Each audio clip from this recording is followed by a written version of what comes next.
Second time this year that Brazoban has served as an opener. He did it in front of Justin Hagenman when he made his only Mets appearance in Minnesota. That was a couple of weeks ago, and now Brazoban opening for Brandon Waddell. First pitch to Tawa, misses inside for ball one, and we're underway. Tawa making his 16th start. He's filling in for the injured Ketel Marte, who's out with a hamstring injury, now batting leadoff for the first time. And Brazoban falls behind him 2-0. Well, different day, different colored helmet and chest protector combination for Francisco Alvarez, ever the fashion plate. And Brazoban gets his first strike, 2-1. Brazoban last pitch Sunday against the Nats, a scoreless inning. He's got 5 career outings against the Diamondbacks. He's given up only 1 hit in 4 1/3 innings against Arizona. That's ripped foul into the netting, and it's 2-2. And the defense for Genesis defense for your Metropolitans. Acuna is there finding a way to get him in the lineup. He's got a great glove at second base. I love him. McNeil showing his versatility. First start in left field.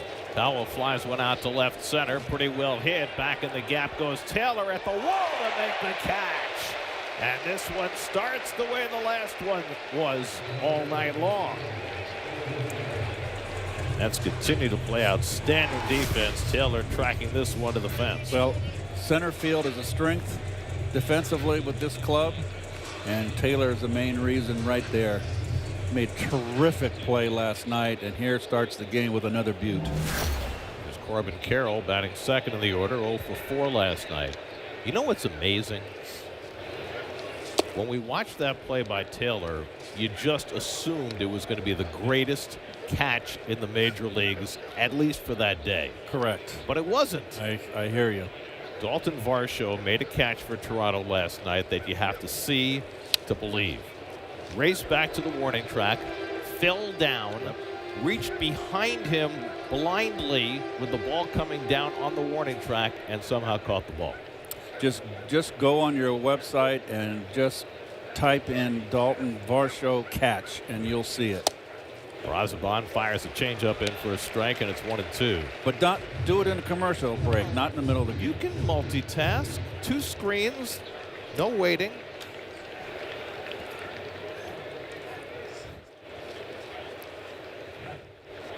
One-two coming to Carroll, and he struck him out with a changeup.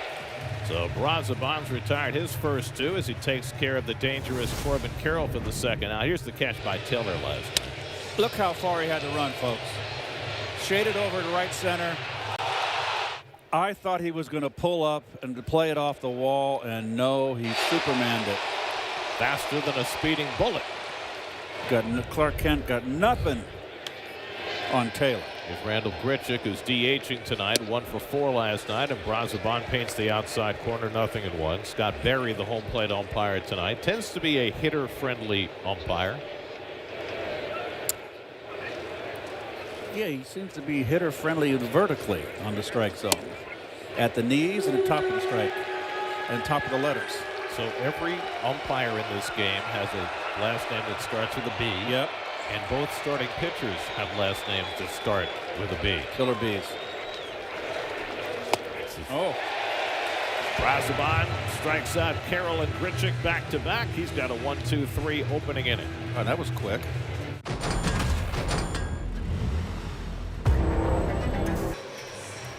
Francisco Lindor getting set to lead off against Corbin Burns, which means it's time for a sing-along. Yes.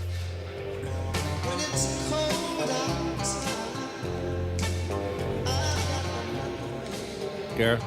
On the starting lineup. Wait. Oh, you're rocking. Oh, Gare. I think you're better suited to do the lineup. Have to let the crowd have their moment. Yes. Lindor takes a fastball strike from Corbin Burns.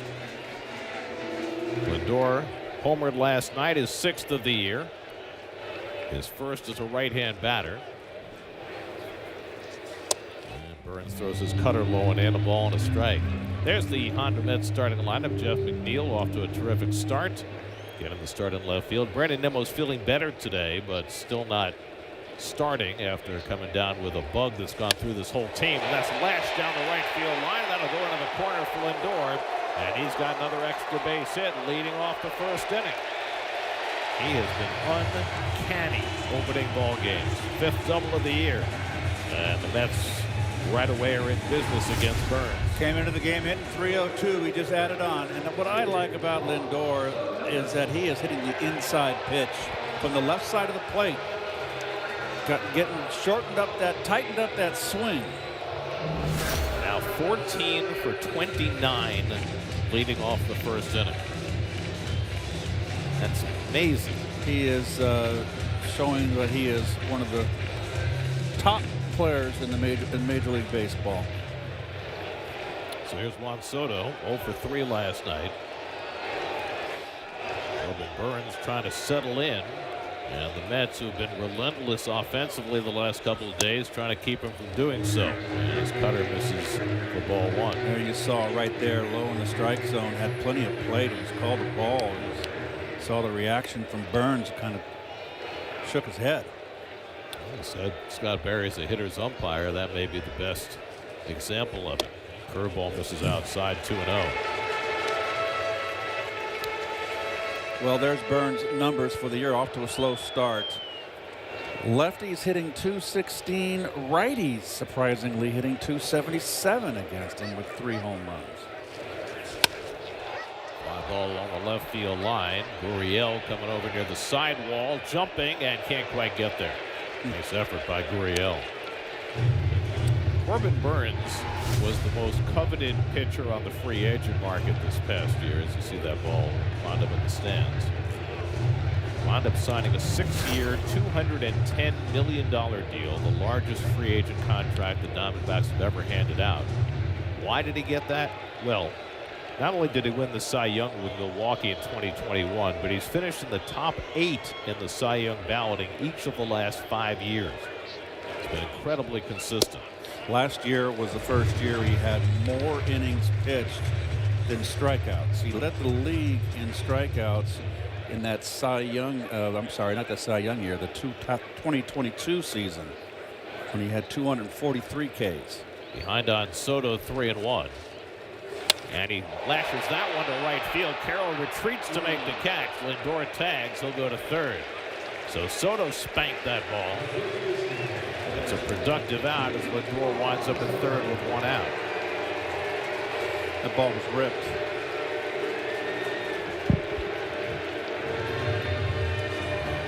Look what Corbin Burns has done over the last 6 years. But this year, one of the biggest problems for him is that his walk rate is the highest it's ever been. Yes. It's over 4 walks per 9 innings, which is not like him. So here's Alonso. They'll play the infield back and concede the run, which is interesting because we've seen so many teams in this situation the last few years play their infield in. Alonso has great numbers against Burns, 6 for 15 with 3 home runs. 7 RBI to boot. Mets haven't faced Burns since early in the 2023 season when they tagged him for 6 runs over 4 1/3. They've had some success against him. And Pete more than anybody else. Hit a home run last night, his 7th of the year.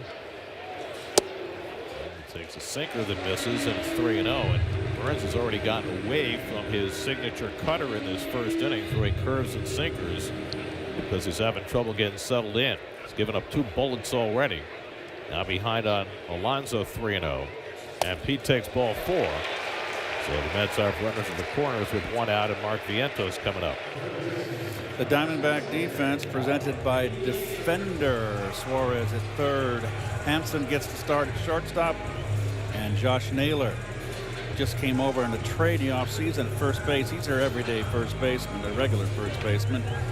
Out in the outfield, you've got the 2 quick guys out there in Barossa and Carroll.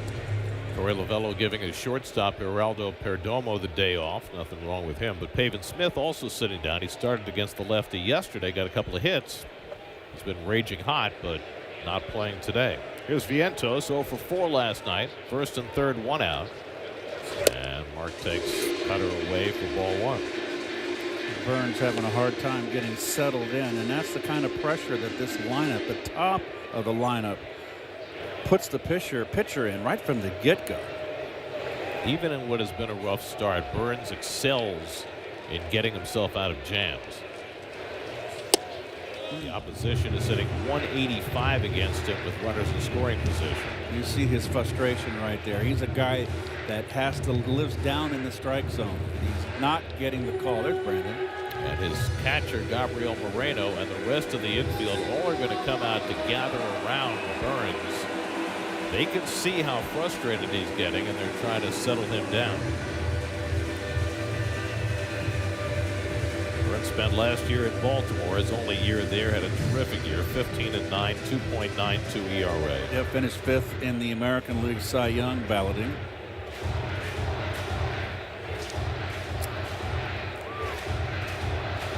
The Orioles tried to replace him by signing Charlie Morton.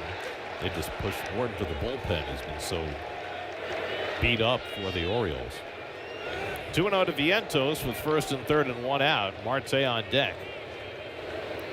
Lindor getting a healthy lead off 3rd. And Vientos takes a sinker down, and it's 3-1. Well, if ever there was a double play man, if you get the ball on the ground, it's Vientos. You got Marte hitting behind him. It'd be tougher to double up. Well, he's thrown 7 straight balls now.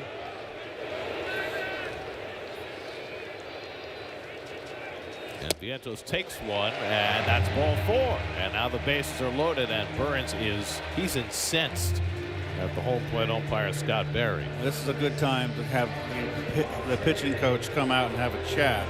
Ryan Kaplan on his way out to the mound to talk to Burns. Yeah, those pitches, the last 2, they did miss. They were low, and when you see a pitcher out there getting frustrated over that, then you know you got to go down and temper him down a little bit. Mets have had a habit lately of taking the lead early and not letting it go. In the first 3 innings of games this year, the Mets have outscored their opponents 49-19. Right. You talked, Gary, about his walks being up 4.1 walks per 9 innings this year so far. His career, he's been 2.6, so he's up 1.5 walks per 9 innings. Last year, 2.2. So now Starling Marte with the bases loaded. Marte hit a towering home run last night, his 2nd of the year. So you've had 8 straight balls thrown. Pitching coach has gone to the mound. As a hitter, are you taking the pitch, or are you going to be really aggressive? I always took a pitch the first at bat just to get a gauge. I would be tempted to swing here. And he takes a strike. How about this? Corbin Burns has never given up a grand slam in his major league career. Well, Marte hit one last night. And Starling lays off, stopped the swing in time on a sinker. A ball and a strike. John Bacon the call down at first base. Note that Burns is missing everything down just around maybe 3, 4, 5, 6 inches below the knees.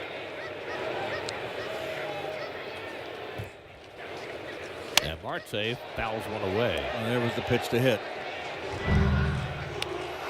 Well, here's the bomb last night. It was a cutter that didn't cut. And there you go. Well, it's the first time Burns has been ahead in the count.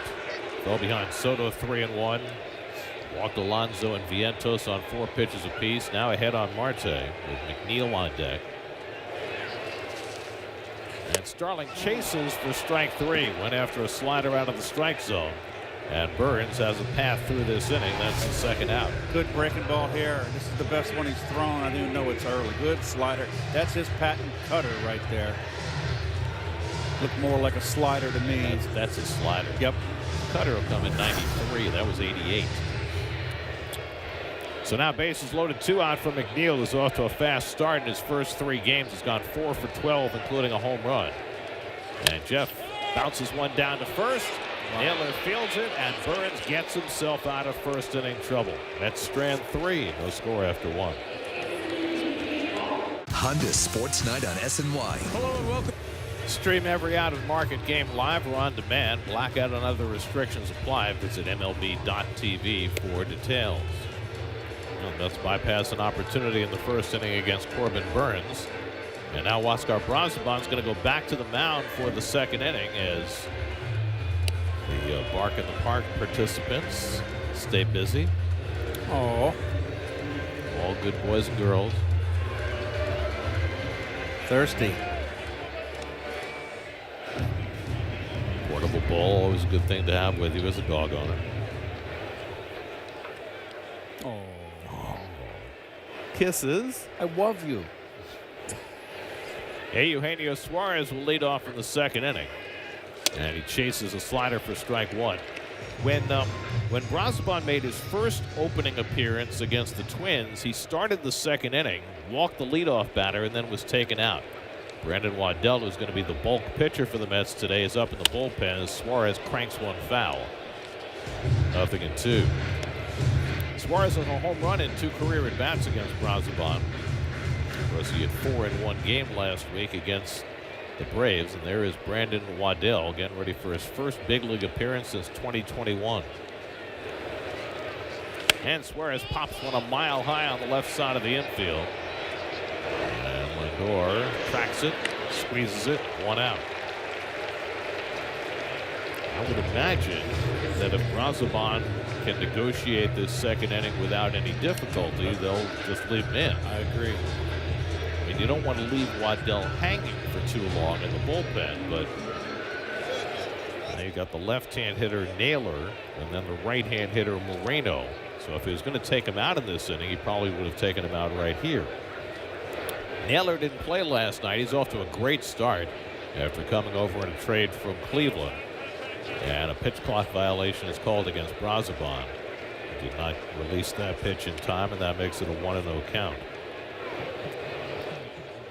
Naylor's going to be a free agent after this year, and so the Guardians traded him for a pitcher, Slade Ciccone, who's been hurt and hasn't pitched yet for Cleveland.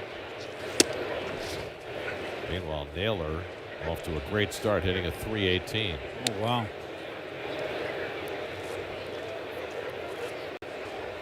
That looks like an Air Canada right there.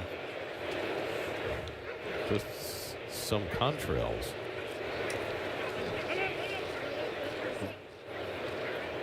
And now Brazoban warned to engage the hitter.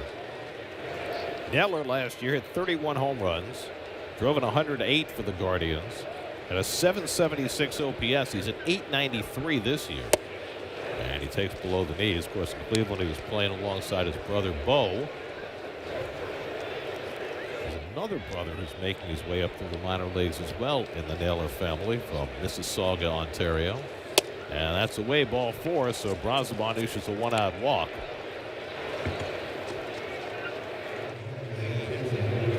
Looks like he's going to get at least one more batter with Gabriel Moreno coming up, a right-hand hitter. I mean, Brazoban has had several 2-inning outings this year. He's thrown as many as 34 pitches in a game. He's only at 18. Moreno 1 for 4 last night. He's off to a rough start. .225, no home runs. Been pulling too much. His strength is the opposite field, the opposite gap when he's had success.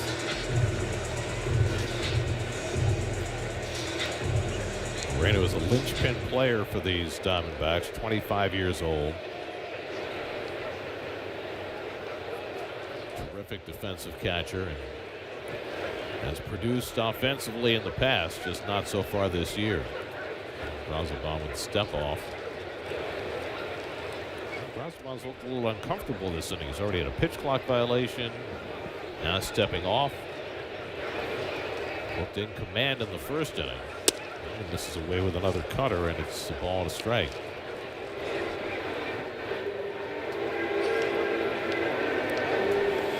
Lourdes Gurriel, another right-hand hitter waiting on deck.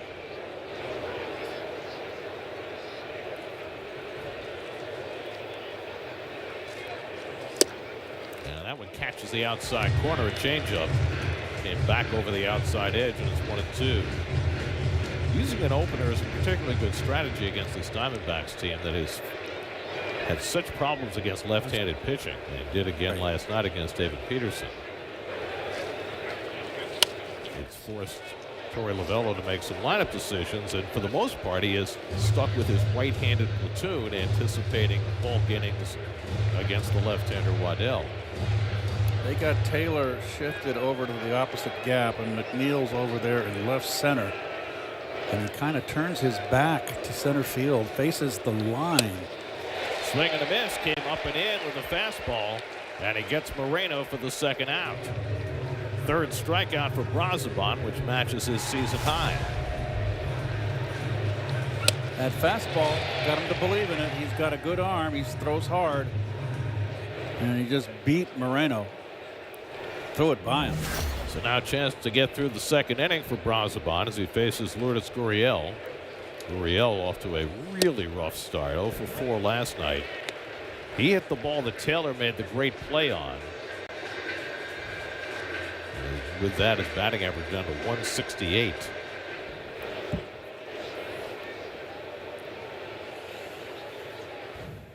Naylor at first with 2 down. And Brazoban again forced to step off. Don't know what's going on between he and Alvarez, but it's been a little bit of indecision.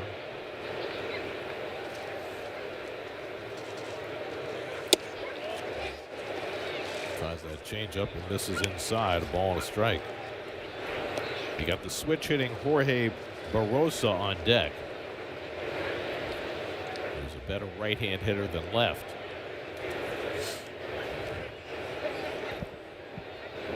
Diamondbacks got a lot of offensive punch this year. They're second in the National League in runs scored.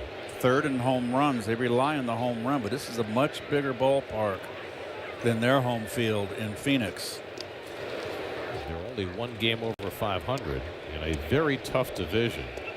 Dodgers just won today to go to 21-10. The Giants are right behind them. The Padres won as well today. They go to 19-11. Little dunker to the right side, and there is Acuna to run it down. As Gurriel didn't get much of the bat on that, and Acuna grabs it to end the inning. No score.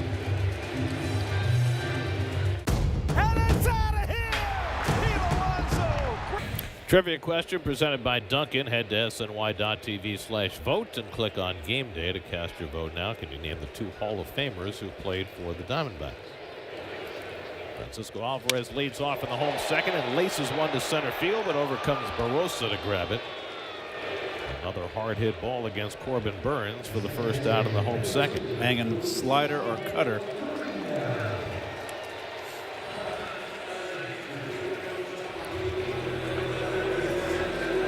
That'll bring up Luis Angel Acuna, as the Mets have been scoring 27 runs in the last 2 games. Acuna has 5 hits in those 2 games. 3 on Monday and then 2 more last night. Batting average up to 300 for the year. And he takes the cutter high for ball 1. Acuna making his 19th start in the first 30 games, and that feels about right.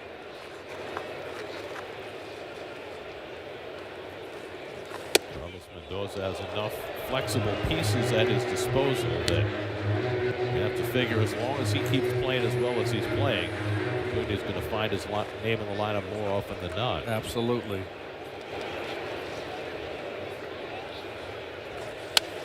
Flies this one into shallow center. Rosa ambles in. 2 out.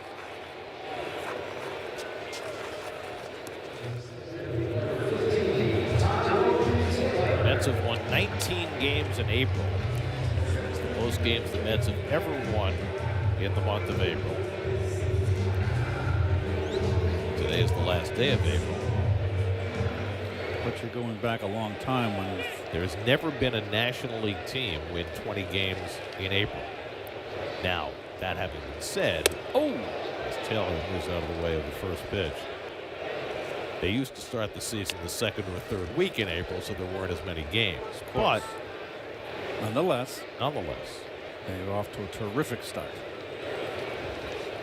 Taylor broke out last night with a couple of RBI hits and chases that cutter. Ball to strike.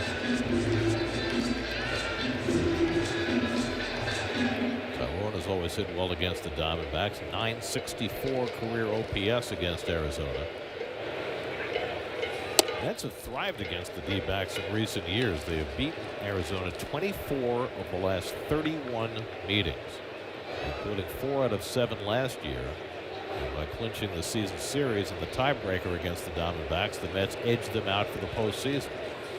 That's line to center field. Belosa coming on quickly. Slides, can't get it. Base hit. Taylor with a hard turn will hold up right where he is. So Tyrone Taylor has the Mets' second hit of the night. Well, nice effort by Belosa. Just can't quite get there.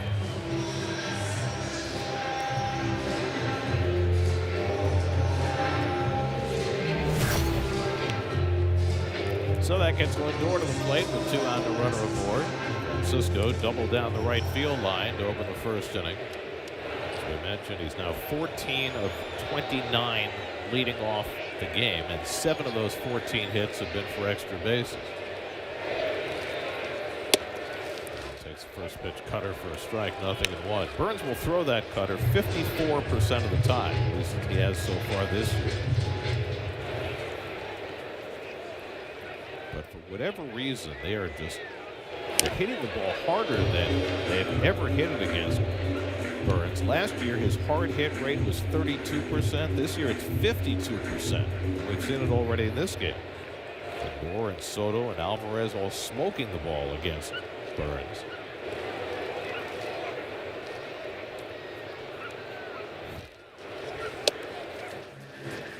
Change up and misses 1-1. And the point of that cutter is to keep the ball off the fat part of the bat. Right. And Lindor already turned on one. So he can't just live in there, Garrett. And he hasn't been able to command that changeup early. Tries another one, and that's fouled off. So he doubled up on the changeup against Lindor to get ahead in the count 1-2.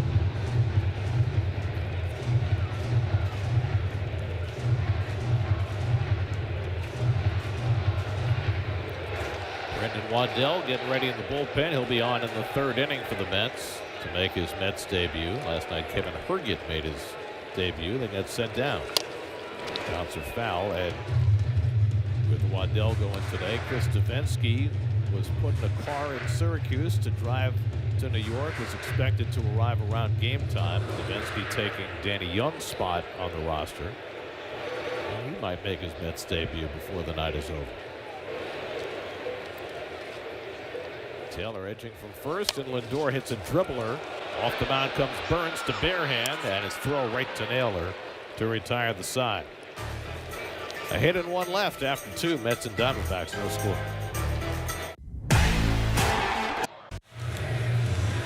30-year-old Brandon Waddell spent the last 3 years pitching in Taiwan and South Korea.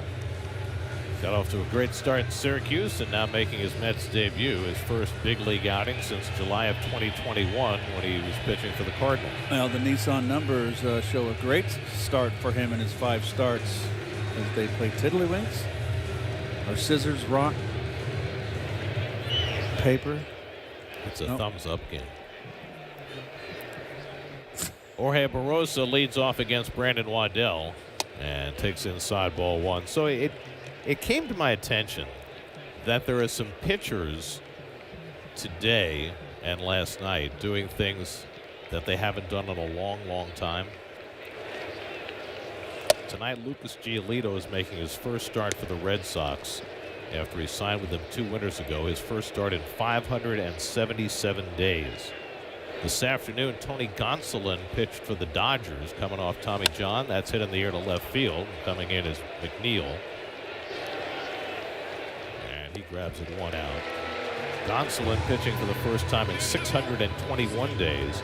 And last night, Jacob deGrom got a win for Texas. It was his first win in 737 days.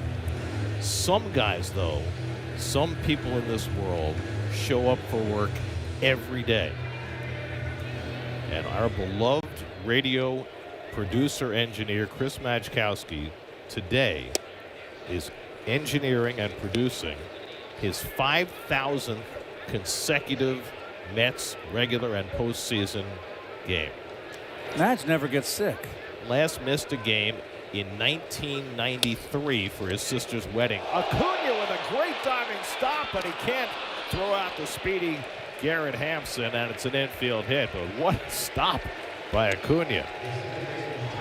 Again, another fine play in the field by the Mets. Really flashing the leather. That young man knows how to play. So think about that. Think about going to work every day for 32 consecutive years and never missing a day. And they got the 5,000 balloons there. They brought him a cake before the game. Here's Tim Tawa, and he takes inside ball 1. There's Madge. I mean, you know, even Ripken didn't make it through 5,000 straight games. That's true. I think Chris is a tad uncomfortable with the attention, Yes. but we're going to celebrate him anyway. Yes, we are. That's why our RF cameraman, Pete Stendel, invaded his booth to take these pictures of him. And you see how thrilled he is at the thought of it. Look at How he's laughing at him.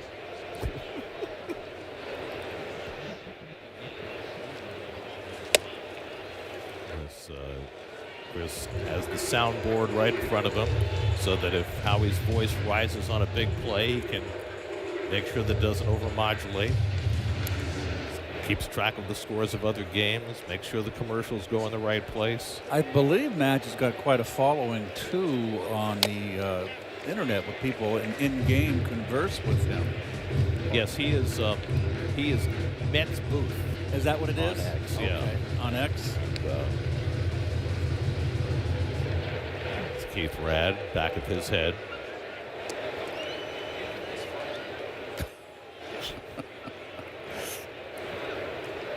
Two and two to Tawa, who hit one to the fence in left center. The Taylor caught his first time up.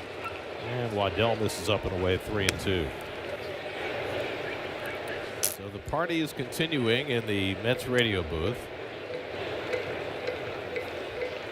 That's a tight booth. I mean, they had the cake before the game. You can't really eat while you're working unless you're Keith.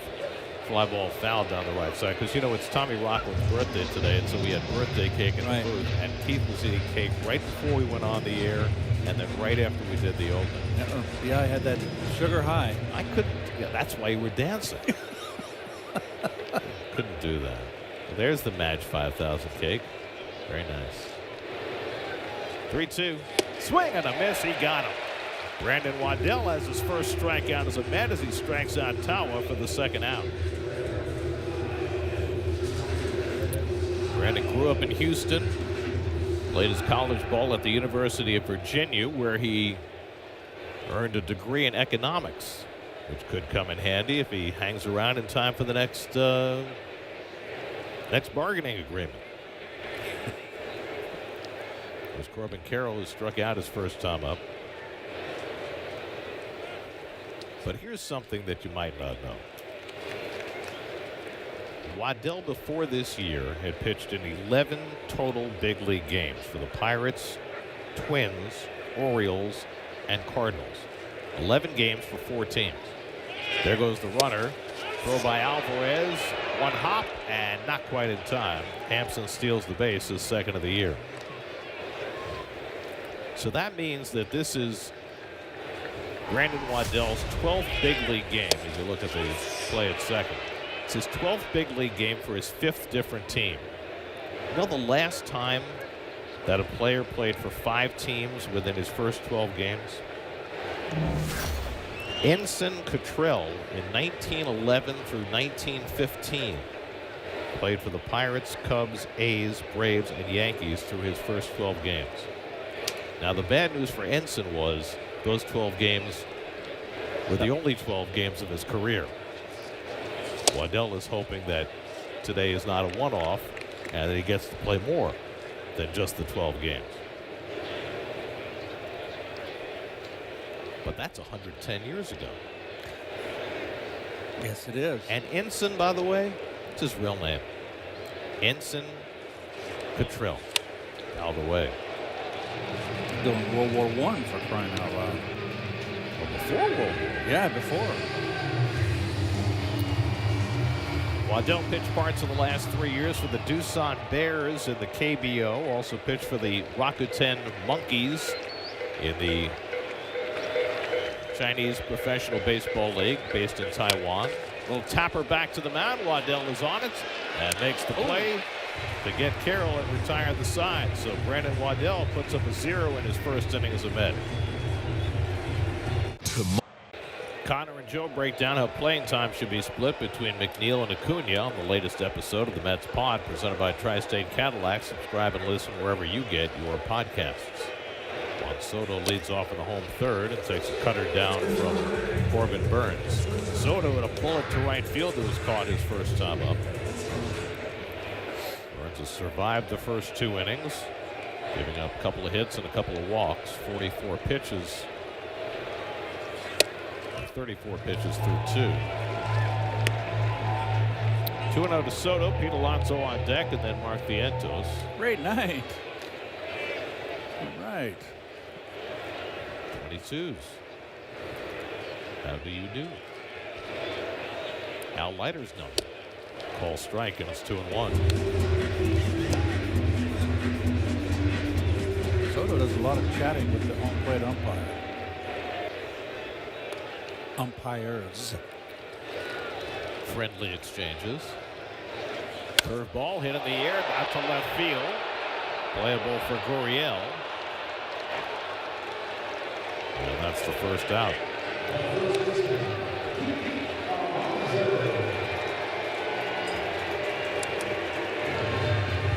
So now Pete Alonso, who walked on 4 pitches his first time up. We mentioned that Pete has 3 career home runs against Corbin Burns.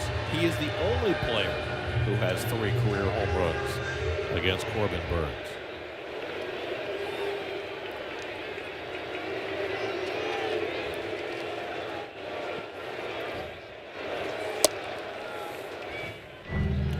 Well, his big bomb got a change up, middle end down, and off the second deck facing. That was a bomb. Vinny. Takes a cutter for a strike, 1-1. Gave Pete 233 career home runs. 19 behind Strawberry's club record. 612 RBIs, now tied for 5th on the Mets all-time RBI list. The question is, will he overtake it by the All-Star break? That would be a torrid first half. Well, that's one question. The other question is, will he stick around long enough to challenge the RBI record? That would take a couple more years, at least.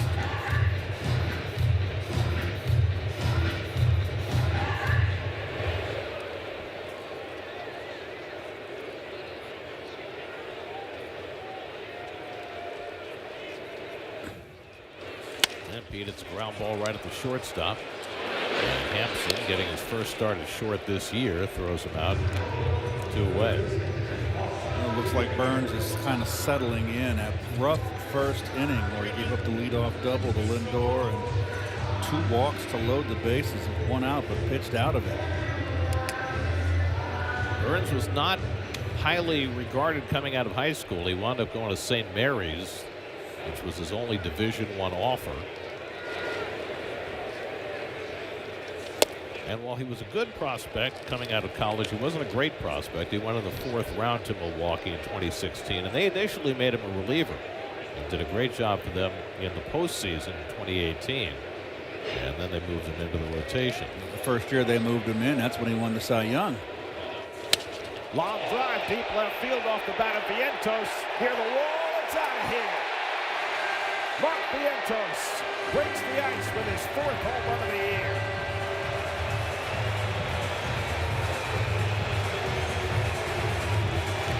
Things have been on the upswing for Vientos. And he clubs one out of the ballpark to give the Mets a 1-0 lead. You're right, Garrett. The average is not there right now, but he's very, very, very dangerous up there. Another cutter that did not go exactly where Burns wanted it. That was right Oh, right down the middle, Gary. A little above the belt. So 1-0 New York, and now Starling Marte. He goes after a cutter and misses 0-1. That's where he wanted it. Down and away, not right down the old pipe.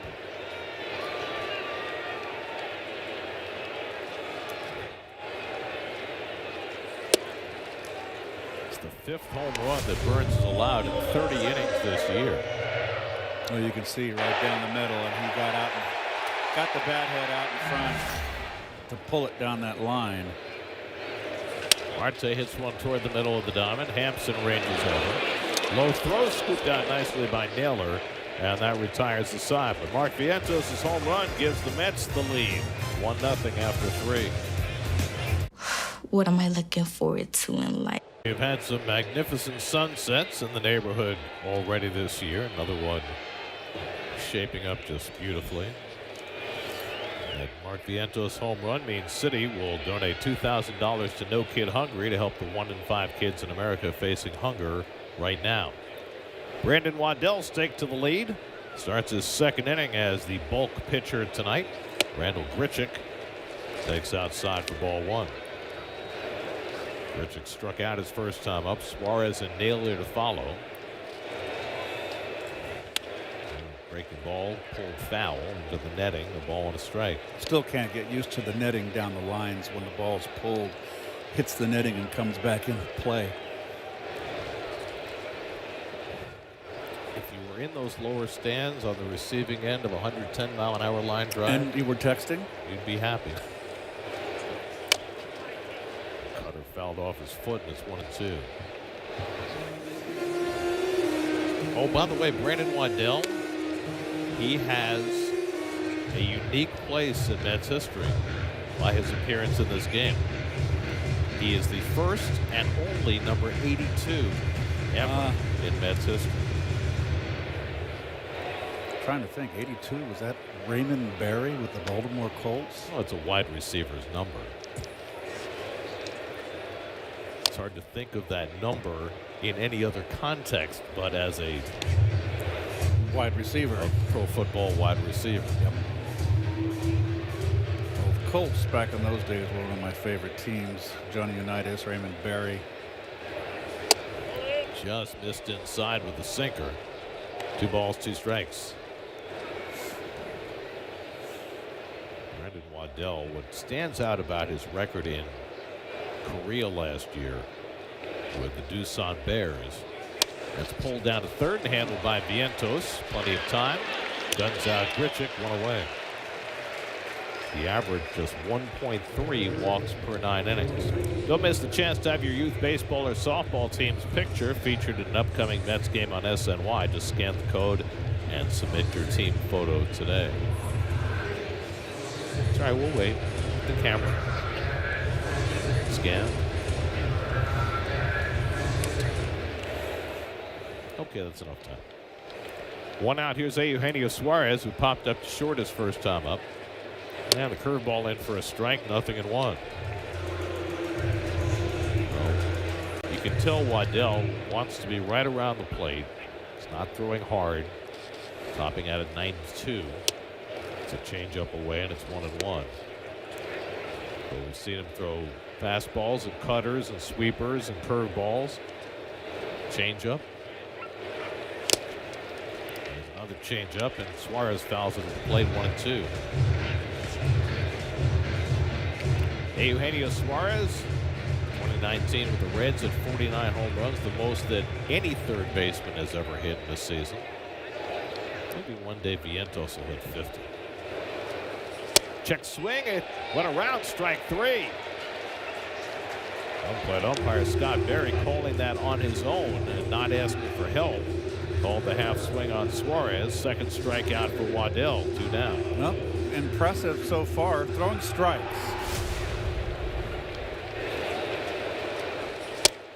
Well, you never know what you're going to get when you have a guy come up like this.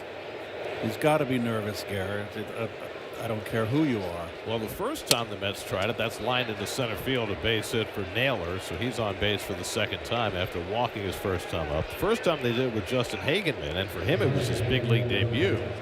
He did a nice job. Yes, he did. Now Waddell, who's had a taste of the big leagues before, but not for a few years. It's all about the idea of depth that David Stearns has stressed from the day he walked through the door here. That you cannot count on going with a minimum number of pitchers over the course of the season. You're going to need at least twice as many as there are slots on the team. And he's prepared for that. And that's why Waddell's in the organization, and that's why he's here today. Moreno struck out his first time up.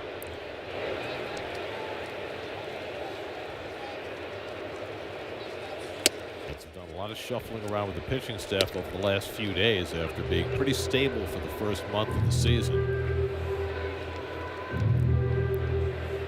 Waiting for Sean Manaea and Paul Blackburn and Frankie Montas to be ready.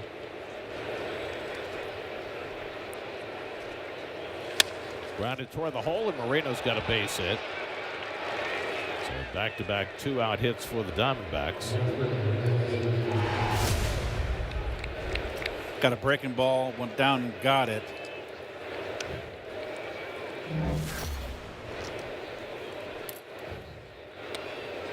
So 2 out of 2 on, and now Lourdes Gurriel.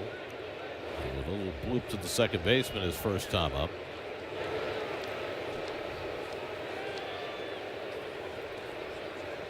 A month into the season and you're not hitting, you're on the interstate, boy, that is a bad start. It'll shake your confidence.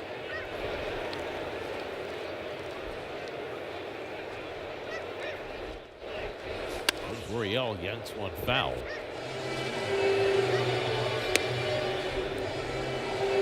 In the first game plus in this series, the Diamondbacks have gone 1 for 11 as a team with runners in scoring position.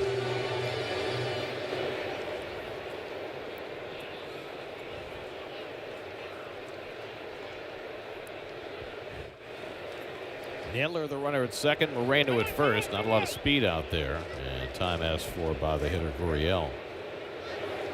Don't forget there's a day game tomorrow, the final game of the homestand. Kodai Senga is scheduled to pitch for the Mets against Zach Gallen. Kodai's been a little bit under the weather. A lot of Mets who've been sick over the last few weeks. Hopefully he'll be good to go tomorrow. 0-1 coming. And that misses up and away. A sinker. Ball and a strike. Oh, catch up. That's a lot of catch up on that. He's after my heart. Oh. On the dog. Oh. On the face. Doesn't feel that. Got to get that off. Come on. I don't think he cares, Keith. He's got his hot dog. He's got his ketchup. He's got his ball game. Oh, look at him. Who cares if he has a little ketchup on his face? Still there. Get that index finger and scoop it in. I mean, if he does that, he's only going to get more ketchup on his face and have to do it again, so he might as well wait. Parents don't seem to care. He doesn't. Nope. Or should he? Gurriel swings on top of a sweeper, and it's 2-2.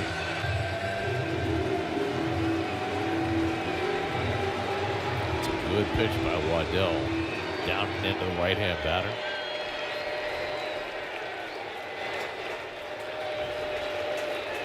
Two out, 2 on, 2-2 to Gurriel. Fly ball left center field. Closing on it is Taylor. He's there. Side retired. 2 scoreless innings for Brandon Waddell. That's with a 1-0 lead, and the ketchup is gone. Your Fanatics Sportsbook live same game parlay.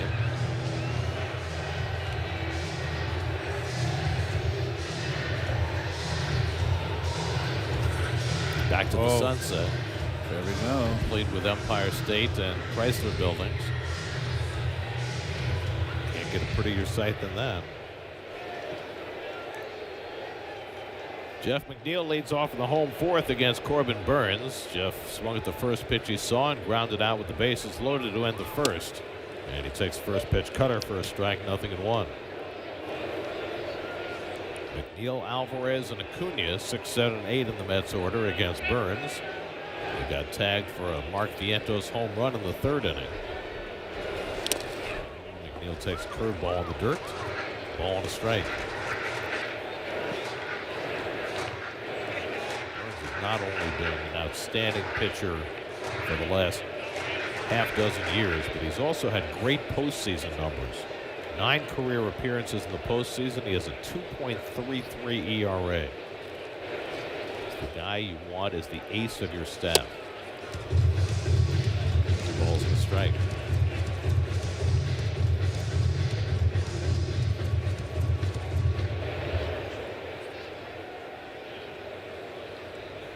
McNeil starting his 4th game since coming off the injured list. And he takes another cutter inside. It's 3-1. Yeah, they're pitching McNeil in. That is the book on Jeff.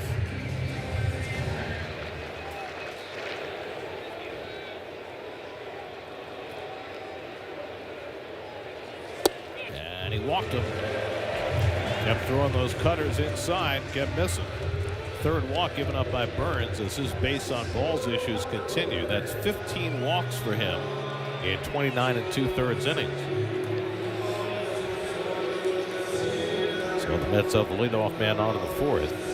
And now Francisco Alvarez. Alvarez hit a bullet to center field that was caught his first time up.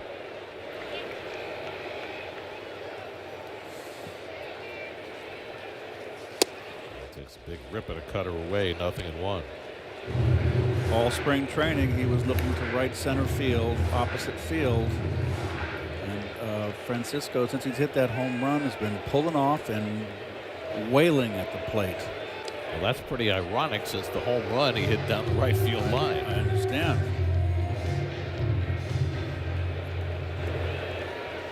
Seems as though that would be incentive to stay in and try and use the middle of the field. He's got the whole right side of the infield wide open for him to make it first and third. McNeil jumping off first, and he gets Burns to step off.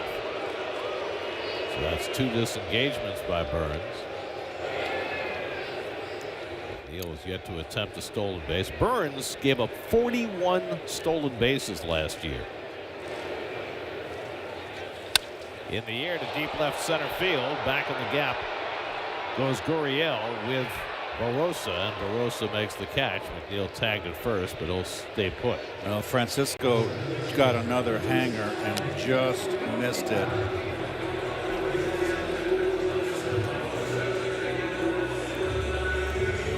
I mean, the 41 steals last year against Burns is almost mind-boggling when you consider he had only 11 the year before. He's had only 1 so far this year. You're thinking, okay, well, who is his catcher in Baltimore? It's Utley Rutschman. He's a pretty good thrower,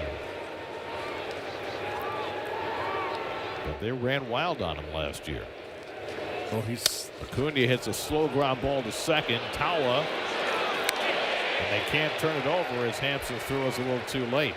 It's not quite hit hard enough to get the force on McNeil for the second out. I just wonder, Garrett, one of the contributing factors. Now, he's a little slow to the plate, not terribly slow. But you notice when he comes from the belt on his stretch, he's got the glove in front, on the front side of on his front hip towards home plate. You got to bring it back. It seems like a little extra second or second and a half. Well, we'll find out in a moment whether the Mets have a read on him. Acuna, the runner at first with 2 out, not going on the first pitch, and the cutter misses outside to Taylor. Acuna stole a base last night. He's 7 for 8 this year. He's got 7 of the Mets' 18 stolen bases for the season. You can see where he holds his glove on his front hip. I see your point. You have to bring it back. Although he doesn't bring it very far back. No. Taylor pops it up. Tawa going out. Carroll coming in and calling, and Carroll's got it. And that ends the inning. Walking 1 left after 4. 1-0 New York. Tomorrow's Probables brought to you by Citi. Kodai Senga off to a fabulous start. Goes for the Mets. Zach Gallen, who has struggled earlier this season.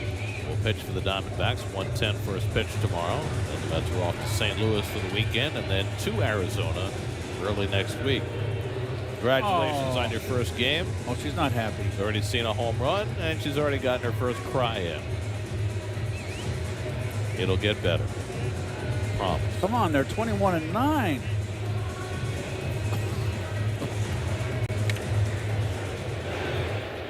Get her some ketchup. She'll be happy. Jorge Barrosa leads off, bluffs the bunt, takes a curveball for a strike from Brandon Waddell, who starts his third inning of relief. So far, so good for Waddell. He's given up 3 singles but no runs after Huascar Brazoban went the first 2 innings scoreless. And all's right with the world. Yep. Dad's taking the punishment. Stuck my fingers in Daddy's eyes, and it's all good. That's right. It's taking one for the team.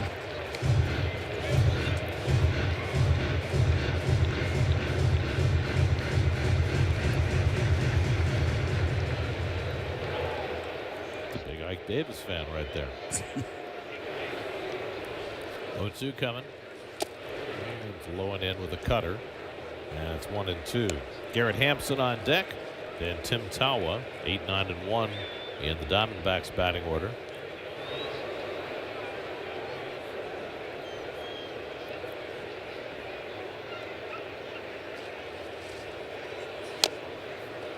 Chops one foul on the slider.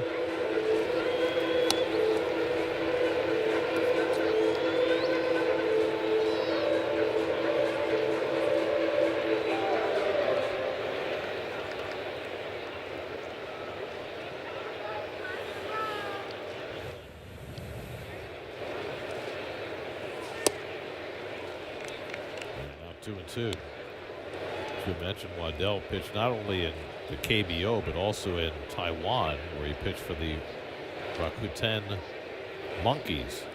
I guess they probably have a rally monkey. Swing and a miss. Got him with a changeup. That's the 3rd strikeout for Waddell as he continues to mix his pitches beautifully and throw strikes. Very poised, and there is your circle change. A little late sink out of the strike zone. There's not a bat long enough for that. At least not the bat of Barrosa. Hampson hammers one on the ground right to Lindor. And there are 2 out. So Waddell rolling right along. Hey, throwing strikes, putting the ball in play. Waddell last pitched on Friday for Syracuse, so he's on regular rest. He threw a season-high 85 pitches in that game. So the Mets are going to let him go as long as his tether lasts. Here's Tim Tawa, who's 0 for 2, flied out and struck out. And lead off for the first time in his career. Tawa, big high school football star in Oregon, went to Stanford to play baseball. And now getting his crack with the injury to Ketel Marte.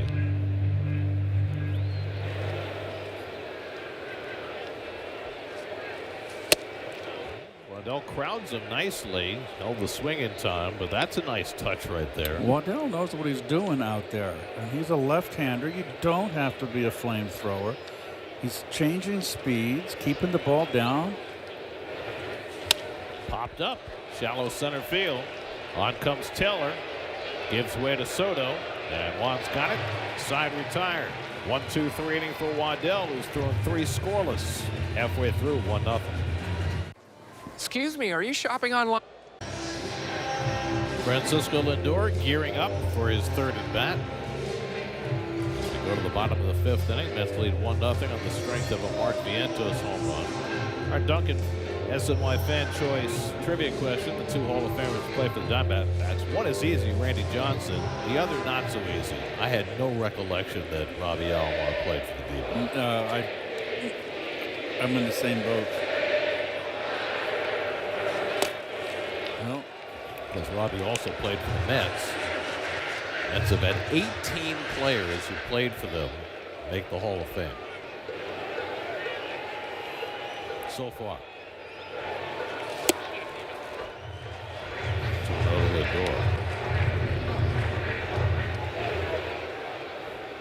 played or managed for them. Right. 18. Latest, of course, being Billy Wagner. I mean, they had Warren Spahn play for them. That's right. Willie Mays play for them. Richie Ashburn. Joe Torre. Managed. Yep, Joe Torre. Casey Stengel pulled through the hole, and Lindor's got his second hit of the day. So a leadoff single for Lindor. It's the third time in 5 innings the Mets have had the leadoff man on against Burns.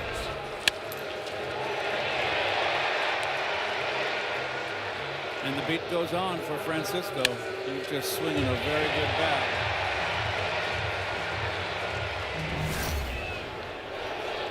So now Soto, who's 0 for 2 today, lined out to right, flied out to left, looking for his first hit in this series.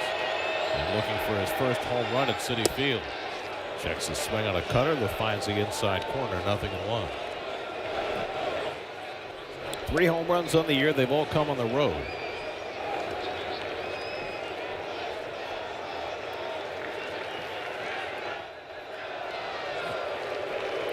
Moore has not been doing much base stealing in front of Soto. Serves to keep that hole open on the right side.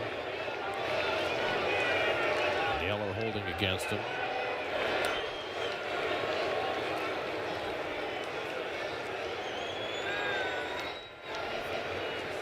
And he chops one back to Burns. He'll go to second with it. And low, but scooped out of the dirt by Hampson. Boy, I tell you what, if Francisco didn't pull up and slid in there brand hard, he's safe. Can't assume. Good heads up by Burns. And that was not in the dirt. Jeez, catch that ball. This is the second time in a week that Lindor has not slid at second base on a play where he might have otherwise been safe. Can't excuse that. Should be first and second, nobody out. So it's a 1-6 fielder's choice. Soto at first with 1 out. And now Alonso takes one in the dirt for ball 1.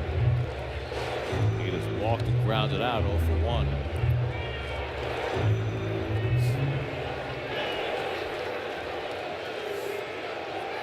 Good play by Burns there.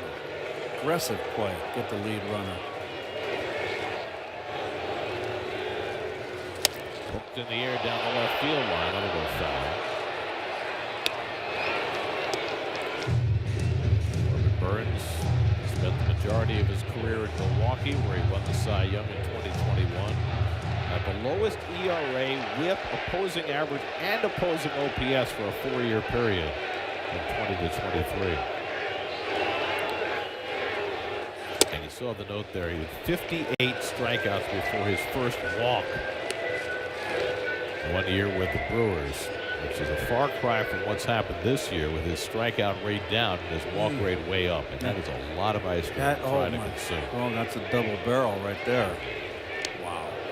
How many? I know it's soft serve, but it's piled miles high. You think that's over 2,000 calories? At least. That's without the sprinkles. That's all you need in a day. Maybe that's all they're having today. Very nutritious.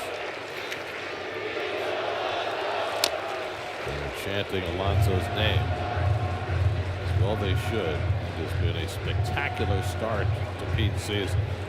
Started the day with the best OPS in the National League, leading the league in slugging percentage. And he has as many walks as strikeouts. Which you expect from Juan Soto, you don't expect it from Pete Alonso. Correct. It's been a huge piece of his success. Very focused. His plate discipline has just been outstanding. Well, he knew this what he had to do, Gary. Last year, he not only chased bad breaking balls away, he chased that hard sinker coming inside off the plate on the inside corner for a ball. He was very focused on the strike zone this year. Soto at first, 3-2 count, and Burns will check in. But how do you change that? I just think last year the season snowballed on Pete. I think with the big year of the contract, Remember how much he pulled and forgot about right center field, and I just think he started pressing and therefore chasing. That's my. Oh, there he goes. They took off very early, and Alonso, with a 2-strike count, had to swing. Wow, he had him picked off. He wasn't looking over. But it's a new year, Gare, and he gets off to a hot start. He came into spring training with that in mind. That's your focus. Okay, I've got to swing at strikes. And you work on it in BP. And that's why he's off to this torrid start.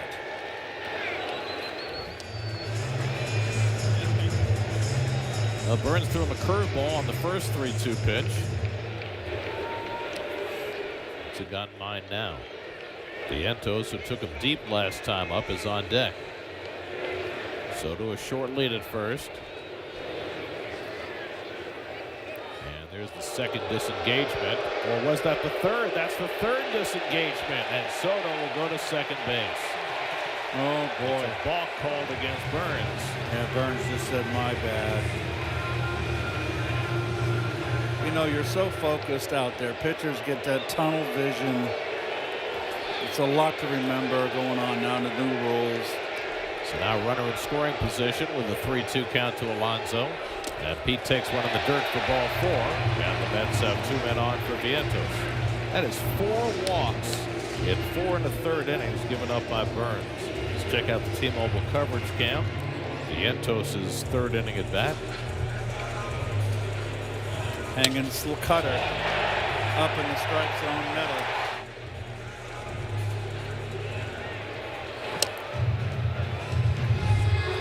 Brian Kaplan, the Arizona pitching coach, out to talk to Burns, who has never looked fully comfortable in this game. He's battled, that's for sure. You know, we're talking about Vientos' home runs. The 8th home run in the last 3 games. Of those 8 home runs, those 8 home runs have accounted for 17 runs. The Mets put up 19 runs on Monday, 8 more last night. They've had just the 1 run today. Burns has stranded 5 runners in the first 4 innings. It was almost I'm sorry, Gary. It was almost a given Burns was going to not throw a strike there. He was so mad at himself for throwing over for the 3rd time.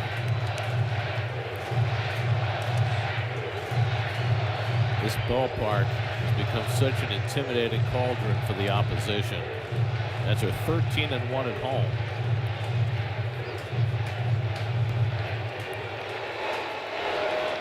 There have only been 6 teams in history to start 14-1 at home. Let's try to do that tonight. Let's see if Burns can get out of Dodge this inning. Vientos takes cutter on the outside corner for a strike, 0-1. Marcus walked and then hit his 4th home run of the year. Playing him straight up in the outfield. Soto at second, Alonso at first with 1 out. Oh boy, Slider that misses, and it's 1-1. Did he squeeze him? There's your defense right there. You've got, you know, even though it's a slight shade with the center fielder Barossa, that's straight up in the outfield. Vientos takes a sinker low and away, 2 balls and a strike.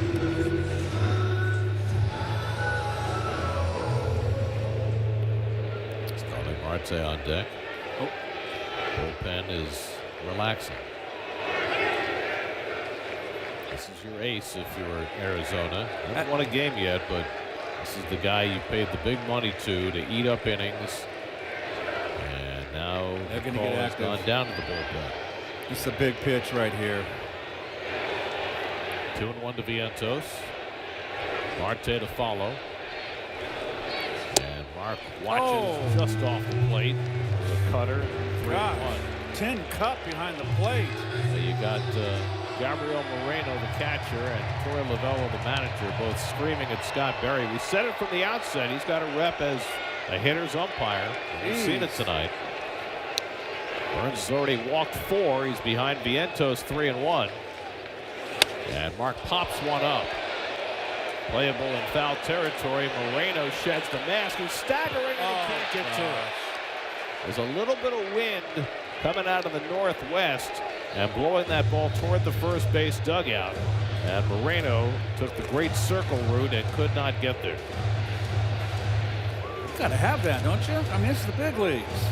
I mean, that's a big out right there. And now you got to make another pitch. Juan Murillo, who was up in the bullpen last night but did not come in, is up for the Diamondbacks here in the 5th inning. 3-2 with 1 out. Soto at second, Alonso at first. And Vientos grounds one to short, might be 2. Hampson to second, Tawa on to first for the 6-4-3 double play, and Burns escapes trouble again. 1-0 after 5. That's infected. So far for Brandon Waddell.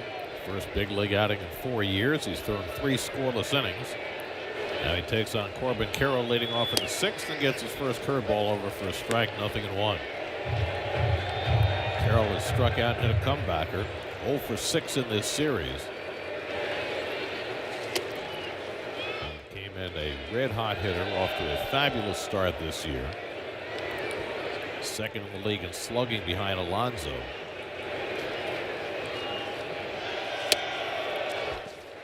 Good sinker there by Waddell, and it's 1-2. Waddell has not walked the batter, struck out 3. Grichuk and Suarez to follow. 1-2 to Carroll. And the golf swung foul. Oscar Brazoban served as the opener tonight, went 2 hitless innings. Waddell replaced him, and he has been smooth sailing so far. In the air to center field, chasing back is Taylor to the warning track. He runs it down. Piece of cake. Again, he got a fantastic jump on that ball. He covers. He not only gets good jumps, he just has a lot of speed. Road Ahead presented by your Tri-State Cadillac dealers, and Steve is in Spain, so we've got him in bullfighting guard. Oh, he's in Spain now. Oh. Roses for the Toreador. Bye, Steve. See you in St. Louis. Fastball strike to Randall Grichuk. Grichuk has struck out and grounded out 0 for 2. That's pitching continues to be superb. I know it was only 2 innings tonight, but Brazoban didn't give him a home run, so that's 15 straight home games to start the season that Mets starters have not given up a home run. It's the longest stretch for a Mets starting staff at any point in the season. 15 straight games at home without allowing a home run, and well, they've done it to start the season. Everybody thought that the Mets' Achilles heel would be their pitching, and it's been just the opposite. They've run into some injury issues now with their bullpen. Out to left field, and easing back is McNeil to retire Grichuk 2 out. And so far, they're covering it just fine. The organizational depth continues to come to the fore. Well, you gotta. It's called you pick me up. You know, you gotta have. It takes 26 to win in today's game, but also there's guys besides that with injuries, which the Mets have certainly had their fair share. Ends up being more like 46 or 56. Jose Eugenio Suarez is 0 for 2. That's the breaking ball down to third, handled by Vientos, playing right along the line. And it's a 1-2-3 inning for Brandon Waddell. He's retired 7 in a row. What an effort. And he smacks it to deep. Starling Marte will lead off against Corbin Burns, who has had to tiptoe through a lot of trouble through the first 5 innings, but has given up just 1 run. That's a 1-0 lead. Burns at 77 pitches through 5. And bullpen action up in the last inning. Mets have bullpen action going now. Ryan Stanek is up after Brandon Waddell gave the Mets 4 scoreless innings. Looking as though Stanek might pitch the 7th. Marte's 0 for 2, struck out and grounded out. It'll be Marte, then McNeil and Alvarez for the Mets in the 6th. That was the first big out and strikeout of Marte in the first inning with the bases loaded and 1 out when they looked like they had Burns on the ropes. Gave up a double to Lindor and 2 4-pitch walks in that inning. before he settled in. Marte pops one up into shallow center. And Hampson on the outfield grass is there. One out.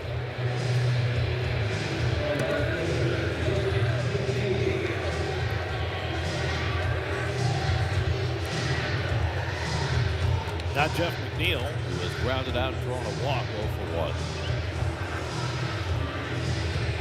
Brent's walked 4, one shy of his career high.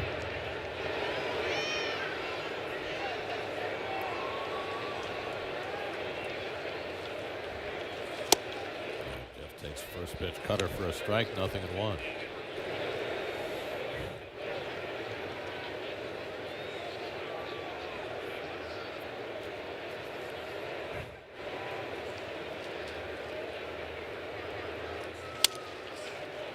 His bat as he rolls it foul. He's definitely broken. Sounded funky. Yep. Yeah, he's getting a new one.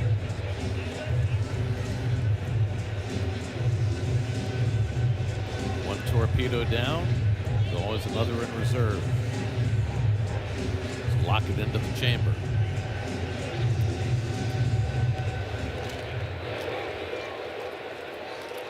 Hot dog? Hot dog? Cracker Jack? Candy coated popcorn, peanuts, and a fry. Put the ball in the dirt, 1-2 to McNeil. See, that's good, but we saw the vendor the other night balancing the tray on her head without the hand. In Washington. That was amazing. That was pretty cool.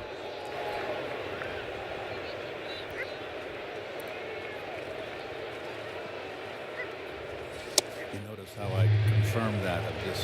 I'm getting good on the good side of my producer. You're Mr. trying I've to been watching that you were watching the game when you weren't working. So at least for that moment, I try to keep Greg off my back. how's that going? Swing and a miss. He got him with a changeup. That is only the second strikeout of the night for Corbin Burns. Good fastball running away. Change. Excuse me. With a good sink. So 2 out and nobody on now. Francisco Alvarez, who's hit 2 balls to center field. 0 for 6 in this series. Probably see Luis Torrens start the day game tomorrow. With Kodai Senga scheduled to pitch. Before that, there's Honda Sports Night, which is after the postgame show tonight. Knicks have to go back to Detroit for Game 6.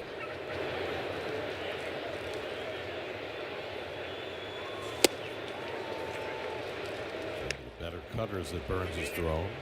Ball to strike to Alvarez. 5th start for Francisco since coming off the broken bone in his hand.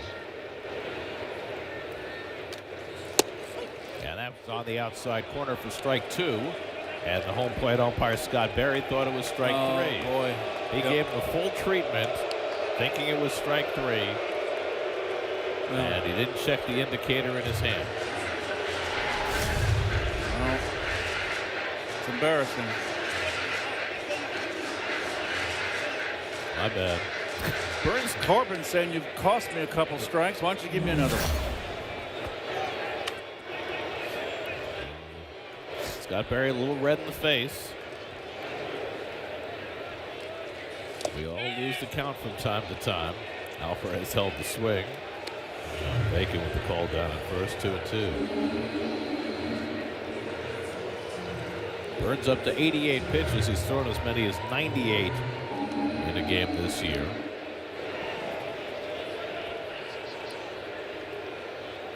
Looking for his first 1-2-3 inning of the night. And he misses low to Alvarez with the sinker, and it's 3-2. Luis Angel Acuna would be next.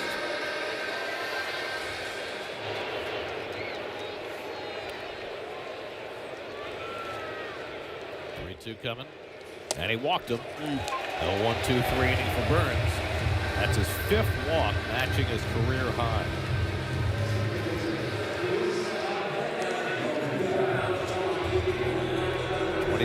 2002, he had 5 walks in a game in Pittsburgh. This is the only other time. But it's kind of been a season-long trend for Burns, who's now walked 17 batters in 32 1/3 innings. That's a lot. Here's Acuna with Alvarez at first, and he jumps back. It's on the inside corner. Cutter came back over the plate. Acuna's fly to center and into a fielder's choice after a couple of hits last night.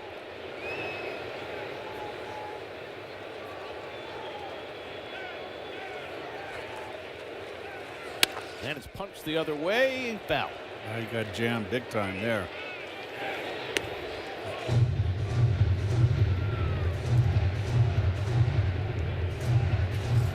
Alvarez at first was quoted the other day saying he wants to be a better base runner. Probably doesn't mean he's going to steal a lot of bases, but he'd just like to be better in terms of his reads and taking the extra base when he can.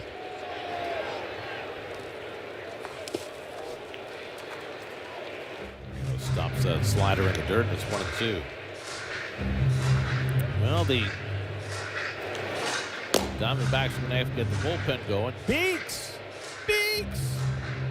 Dylan Beeks is up in the bullpen.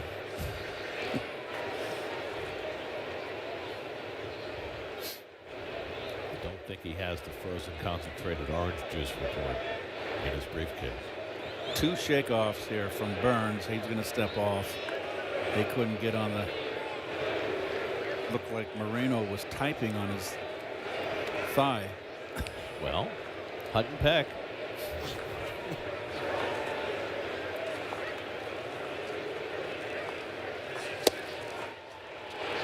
Chase the slider there for strike 3. Only the 3rd strikeout of the night for Burns, but he's made it through 6 innings with only 1 run allowed. New York Mets baseball on SNY is brought to you by Citizens. Make sense of your money with Citizens. By HSS, world's #1 in orthopedics and the official hospital of the New York Mets. And by Nissan. At Nissan, they make cars that thrill. Experience the thrill for yourself. Shop NissanUSA.com. Well, Brandon Waddell has been the big story tonight for the Mets. His Mets debut, he's thrown 4 scoreless innings, and he remains on to face Josh Naylor to start the 7th. This might be his last batter. You got right-hand hitters up behind Naylor, and Ryan Stanek ready in the bullpen. Naylor tonight has walked and singled to center. Waddell has done what seems like he's always done, looking at his career numbers. He has not walked anybody.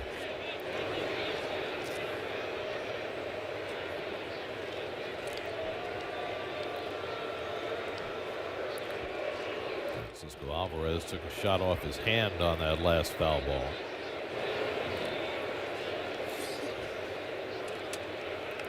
Josh Naylor at the plate. His brother Bo hit a 3-run homer for Cleveland tonight to help the Guardians beat Minnesota 4-2. And Josh slices one down the left field line, foul.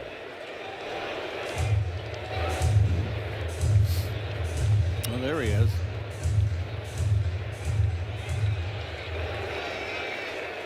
Oh, very nice. Nice job, Mr. Met. Making friends wherever he goes. Does he ever blink? No. She doesn't either. No. Are those false eyelashes? They're very alert.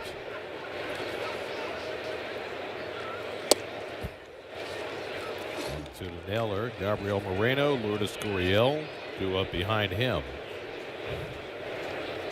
And Stanek looks like he's at the ready. 1-2 from Waddell. Struck him out. Got him with a slider. Brandon Waddell goes 4 1/3 scoreless innings in his Mets debut. Slider. Got ahead. Not a strike. Doesn't have to throw a strike. Just off the plate. Beautiful bait pitch. The first Met ever to pitch 4 or more scoreless innings in relief in his Mets debut, and Brandon Waddell gets a standing ovation.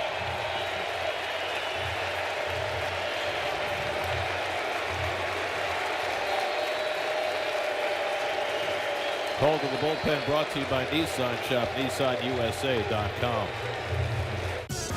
In a world of rising prices. Fanatic Sportsbook presents streaming of SNY now on the MLB app. Scan the code to download the MLB app today, your new streaming home for SNY. Well, Brandon Waddell, job well done. I'll 4 say. 1/3 scoreless innings in his Mets debut, his first big league outing in 4 years. And now Ryan Stanek picks up for him, facing Gabriel Moreno, who fouls off the first pitch fastball.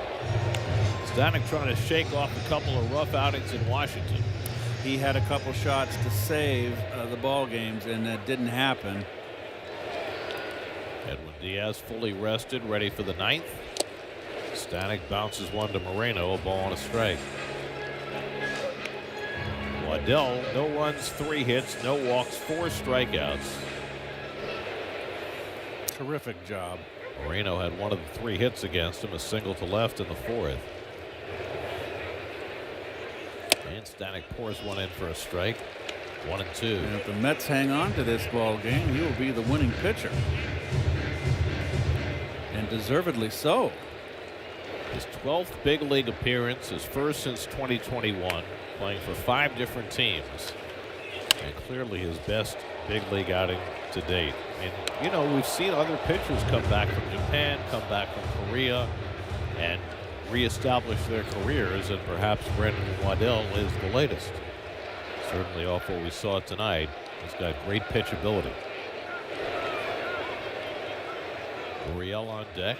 Moreno chops one down to third, backing off Vientos, makes the long throw right on target, 2 away. So Stanek gets his first man. Waddell's performance tonight was fantastic, but it wasn't the best debut tonight. For the Kansas City Royals, Noah Cameron started against Tampa Bay, held them without a hit for 6 innings. First big league game. Gave up 1 hit over 6 1/3. Now that's the way to break in.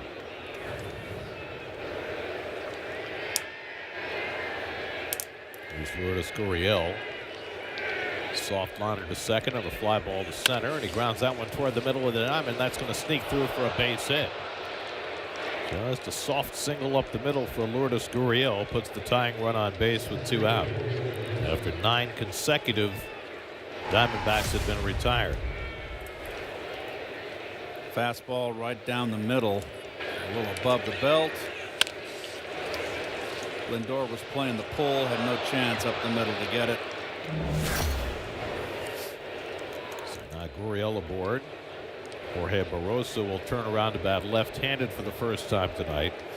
He's 0 for 7 as a left-hand batter. And he breaks his bat and lines it down the right field line. Long run for Soto to get there. Gurriel to third. He'll be held up there. And Barroso stands at second with a broken bat double. And the Diamondbacks have second and third and 2 out. And Garrett Hampson, the scheduled hitter, is being called back. Pavin Smith. Now they're going to get Geraldo Perdomo. Oh, that's right. Switch hitter. Yes, that's the call. He's been the one hitter that's been hot. He got 2 hits last night. So a couple of unfortunate hits against Ryan Stanek. A 17 hopper up the middle and a broken bat double. So now he's got a situation to deal with facing Perdomo, who had 2 hits last night. Just getting the night off tonight in favor of Hampson, and now pinch hitting in the 7th. 206 hitter against right-hand pitching so far this year, Garrett Perdomo. Yeah, he's been much better batting right-handed than batting left-handed. So a moment of truth for Stanek, trying to shake off those 2 rough outings in Washington. First time Perdomo's ever faced him.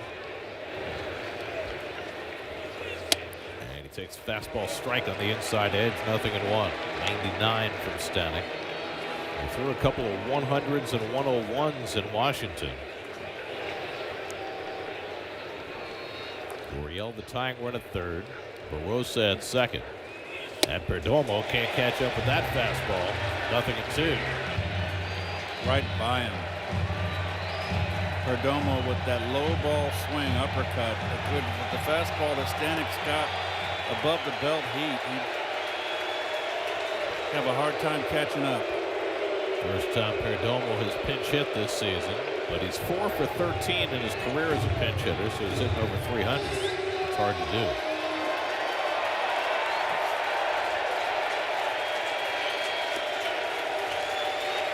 0-2 from Stanek. Goes away at 99. 1-2.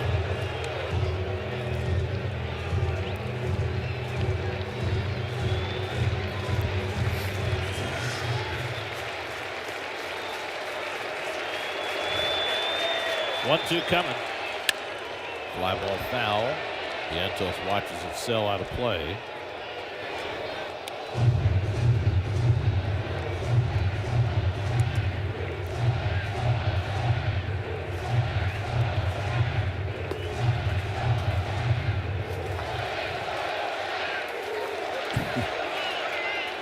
Stanek's throwing 4 straight fastballs.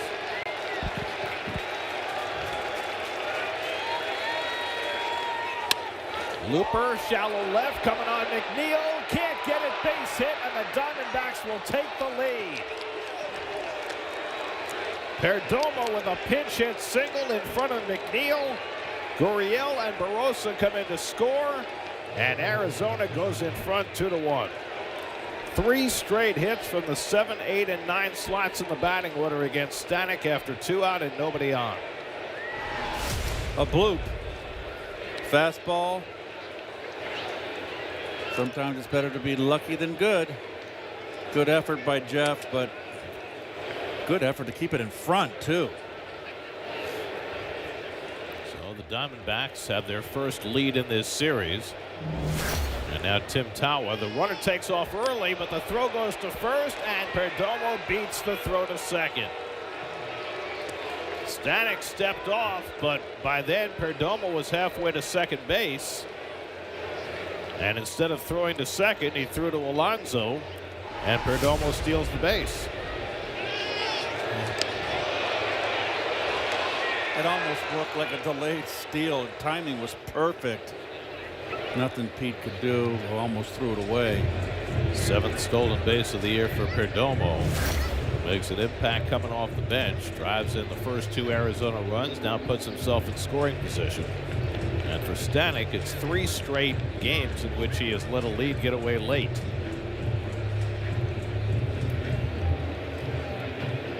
Happened to him Friday and Sunday in Washington in the 9th inning. And now today in the 7th. And that costs Brandon Waddell a chance to get a win.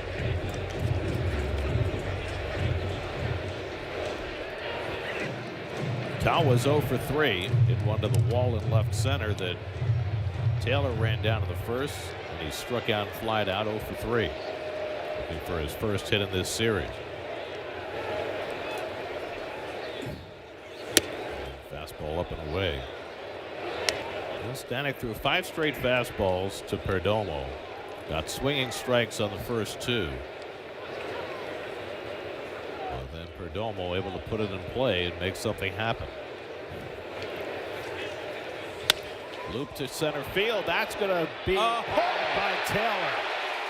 Tyrone Taylor saved a run with a diving play to take a base hit away from Tawa. But the Diamondbacks rallied to take the lead in the 7th. 2-1 Arizona. Experience baseball and luxury. Behind for the first time in this game. We'll have their 9-1-2 hitters coming up in the bottom of the 7th as the Diamondbacks go to their bullpen. The 2 runs that the Diamondbacks scored in the 6th put Corbin Burns in position to get his first victory for the Diamondbacks. He went 6, allowed a run on 4 hits, walked 5, struck out 3, allowed a home run and a balk. And Jalen Beeks will be the first man out of the Arizona pen. Beeks, you see his numbers off to a sparkling start. Lefty's hitting only .214 against him. Geraldo Perdomo, who got the pinch hit to put Arizona in front, stays in the game at shortstop.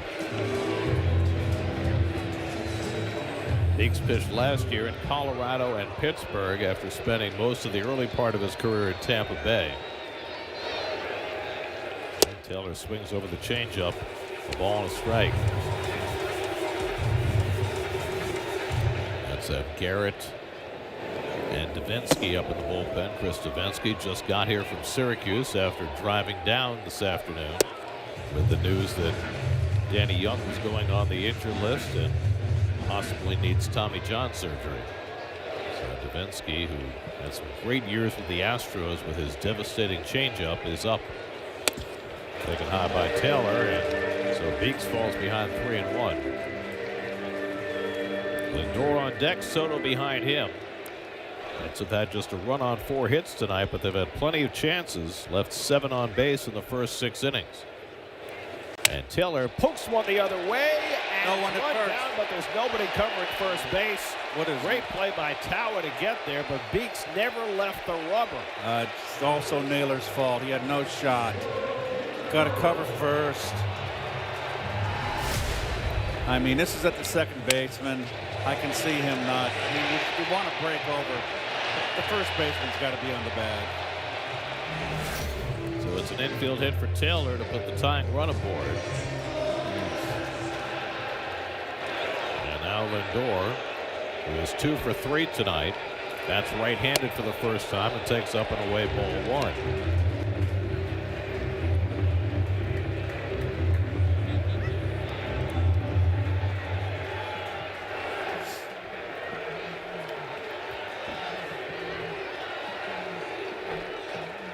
And that one's in the dirt. Moreno's able to block it as he bounced the changeup 2-0.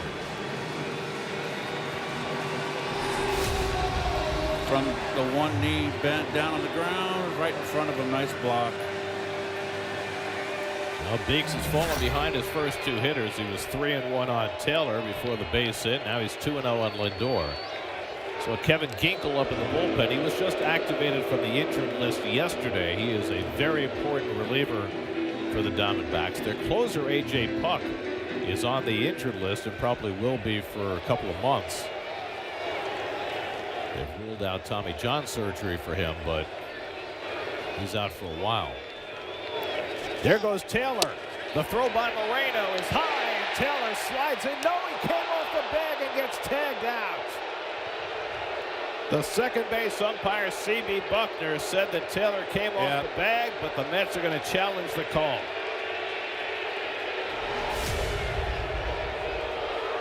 He clearly beat it. And he was on. He never left the bag. What did C.B. think he saw? That's going to get overturned. Good grief. I mean, at what point does it look like he came off the bag? That other mitt stays on the entire time. Overturned. Just don't get it. Adrian Johnson and Chris Conroy are the crew chiefs in the replay center, and the Mets are going to have this overturned in their favor. Just don't understand what they're looking at sometimes. Play under review presented by Citizens, making sense of the play. Wow. Should be pretty easy. New York, this is Scott. You got us? We get some internal communications going our way. You never know who's going to be on the call or the chat. Only the shadow. So for Taylor, it's going to be his second stolen base of the season.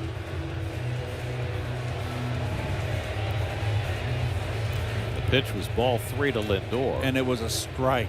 Another knee-high strike called a ball. After review, the runner is safe. He doesn't even remember what he called. Yep, the runner's safe. The call's overturned.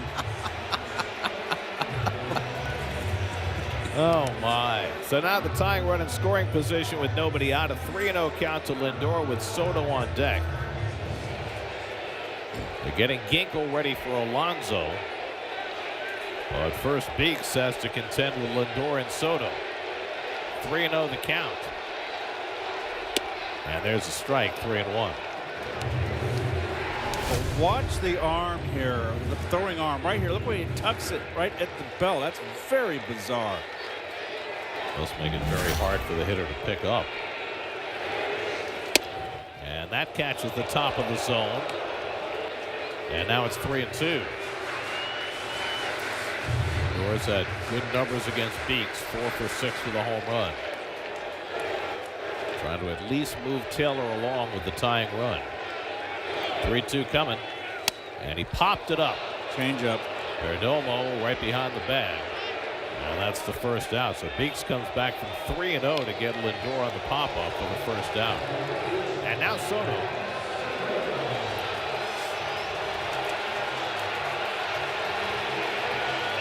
Juan has gone 0 for 3 in this game, 0 for 6 in the series. Fans keep getting to their feet for Soto, hoping to urge him on to a big moment.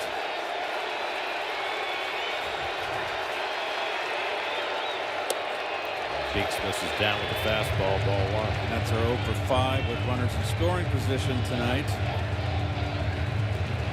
Arizona 2 runs, 6 hits. The Mets 1 run, 5 hits. You see Soto has struggled in these RBI situations. And he takes the slider outside. It's 2-0. Alonso on deck. This is almost certainly going to be Beeks' last batter. We've got Ginkel up getting ready for Alonso.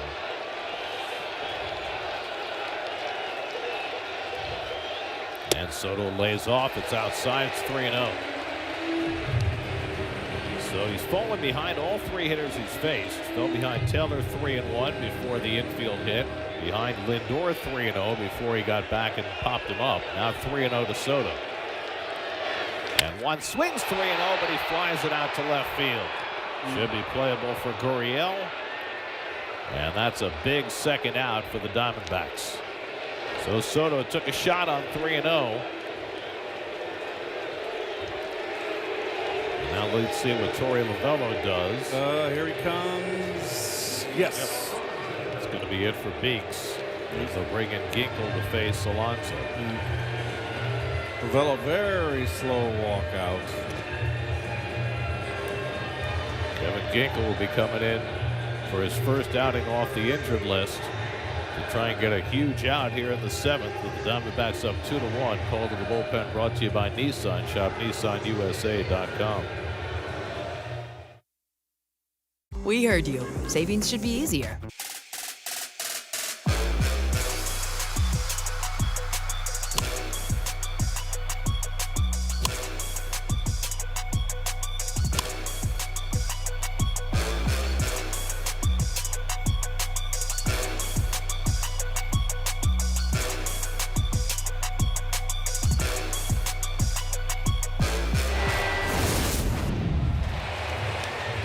Alonso coming to the plate here in the bottom of the 7th with the Mets down a run.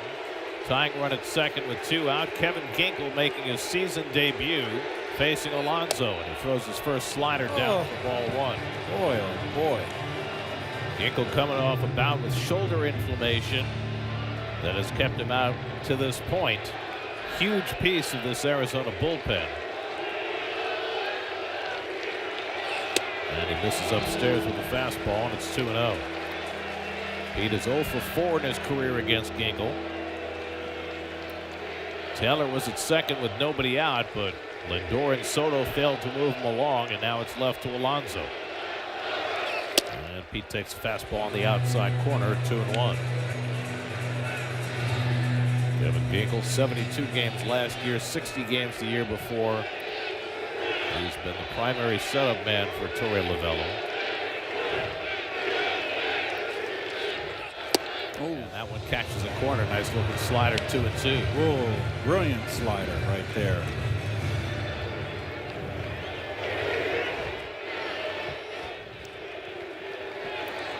Mark Vientos would be next. Alonso using his timeout to get himself a little deeper in the batter's box. Taylor at second with 2 down.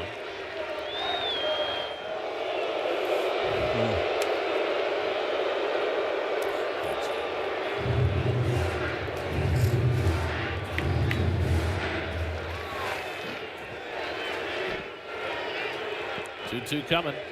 Up and away with the fastball, full count. Dale and Beeks faced 3 batters and lived dangerously, falling behind all of them.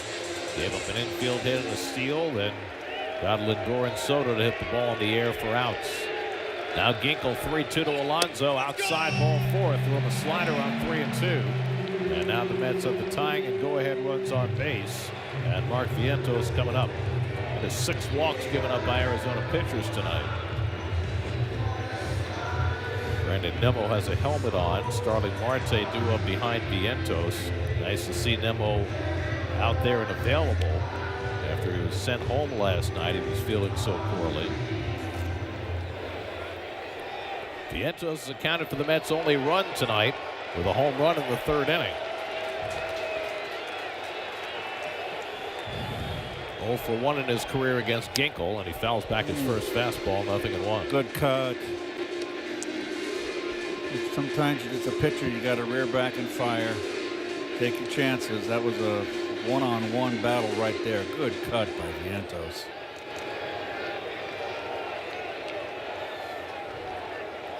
Oh, and pulled it badly with the slider. It's 0-2. He's got a good one, Gare. That's tough to lay off. I mean, ordinarily, when a guy's missed the first month of the season, you'd like to ease him back in, put him in a low leverage spot. Joey Lavello doesn't have that luxury. Ginkel jumps right into the fire. 0-2 to Vientos. Laid off the slider that time, 1-2. Marte on deck. But as you saw, Nimmo with a helmet on.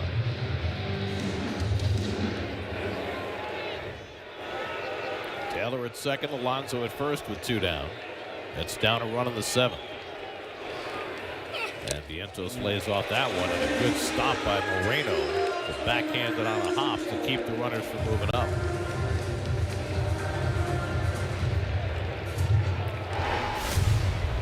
Well, he had to backhand this one on the one knee. You can't move. Let's see if he throws a heater here.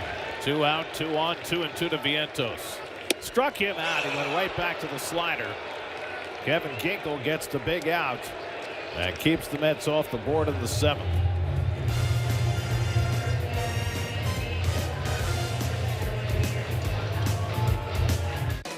Dear Triathlon.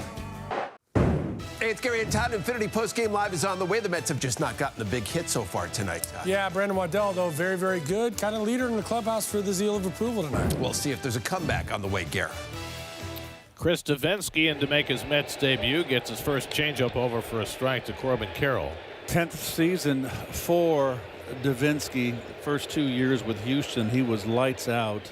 There's his Nissan numbers. They were there. Rolled over to the right side. Acuna is there. Throws him out. And you've seen 2 changeups, 2 pitches from Davinsky. And that's his calling card. When he first came up with the Astros, nobody hit that pitch. 2016 was his rookie year. He finished 4th in the American League Rookie of the Year balloting. The next year he was an all-star.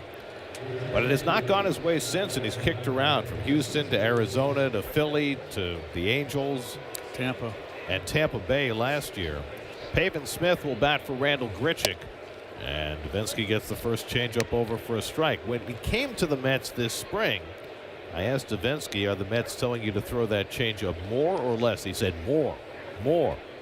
And this is a guy who has always thrown his changeup about 50% of the time. He's now thrown 4 pitches, and they've all been changeups. Pavin Smith started last night at first base, went 2 for 3 with a walk. His season is off to a scintillating start. Smith takes that changeup down. Shelby Miller is up in the Arizona bullpen. Guy's had a long and checkered career, has found a home as the setup man for the Diamondbacks. Fouled at the plate, and Davinsky continues to throw nothing but changeups. High-speed hitting brought to you by Spectrum. Hardest ball hit in this game was by Juan Soto into an out. In fact, the highest 3 velocities have all been outs. Hang with him. Hit him where they ain't. So I have a question for you, Keith. Okay. And the first fastball by Davinsky is foul back. If a guy throws changeups 60-70% of the time, what's he changing up from, and where's the deception? I would be inclined to agree. It better be a very good one. It better have movement. And as a hitter, if that's the case, and there's strike 3 right there, another changeup, I would, as a left-hand hitter, get on top of the plate. I mean, crowd the plate, because he's going to let changeup. He's going to want to live on the outside corner and dare him to throw you in. So Davinsky has retired his first 2 batters, throwing 7 of his 8 pitches for changeups. And a first pitch changeup for a strike to Eugenio Suarez. So he's leaning into what the Mets said. Basically throw it all the time. Well, he's not going to disobey orders.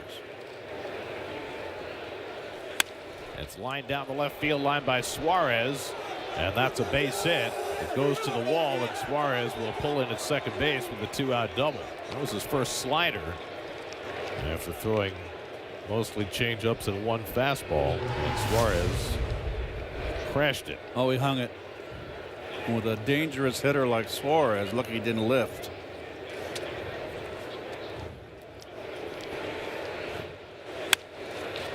He's got the home run swing. He's an all or nothing guy. So the Diamondbacks have their 7th hit. And now Josh Naylor, who had a base hit back in the 4th.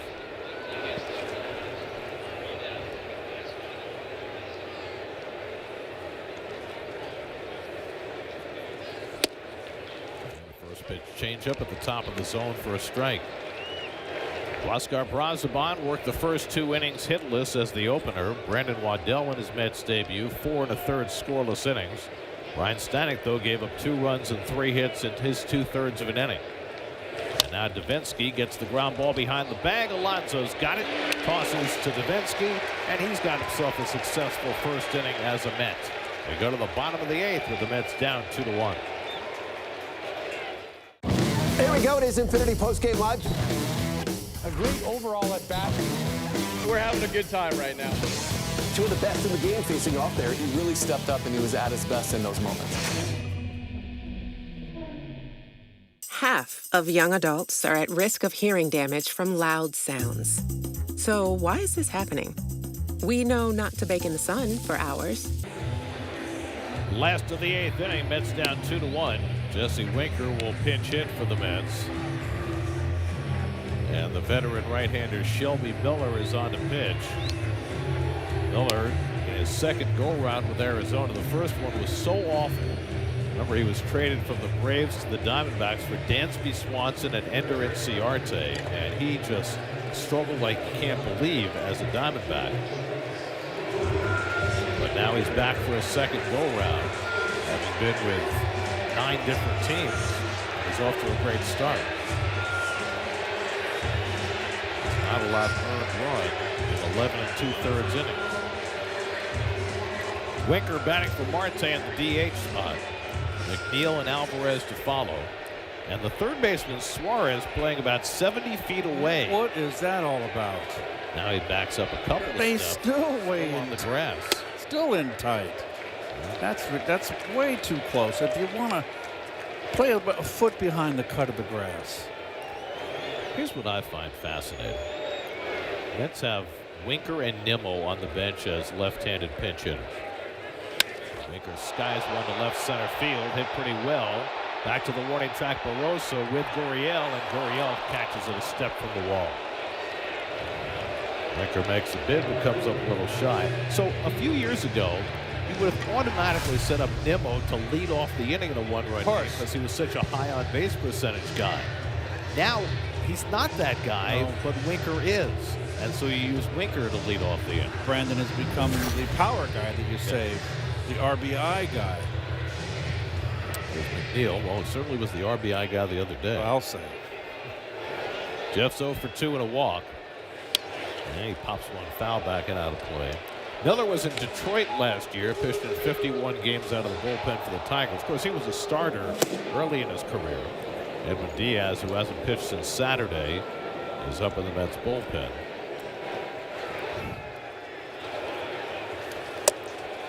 That splitter there by Miller. And it's 0-2 to McNeil. And Miller won, his 2nd year, won 15 games for St. Louis, and went to Atlanta and lost 17. In a year he was an all-star, 2015. He was 6-17 with a 3.02 ERA. That's hard to do. Of course, the Braves weren't a very good team then. 2 strikes for McNeil. This afternoon, the Rockies beat the Braves, just their 2nd win in their last 18 games. They had a pair of 8-game losing streaks back to back.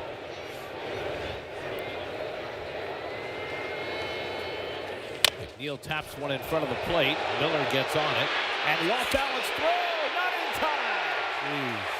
They might challenge that call at first. I'm not sure that McNeil was safe, but John Bacon said he was.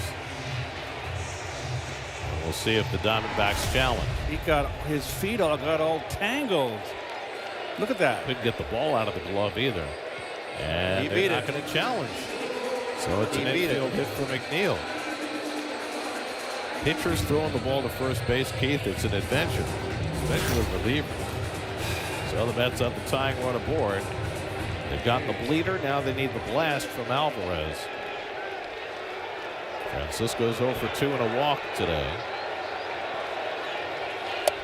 And takes that splitter down for ball 1. How close was that play at first? He beat it. Ooh, closer than you think. Really close.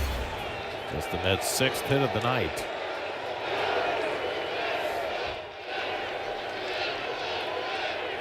Alvarez had a big rip. 1-1.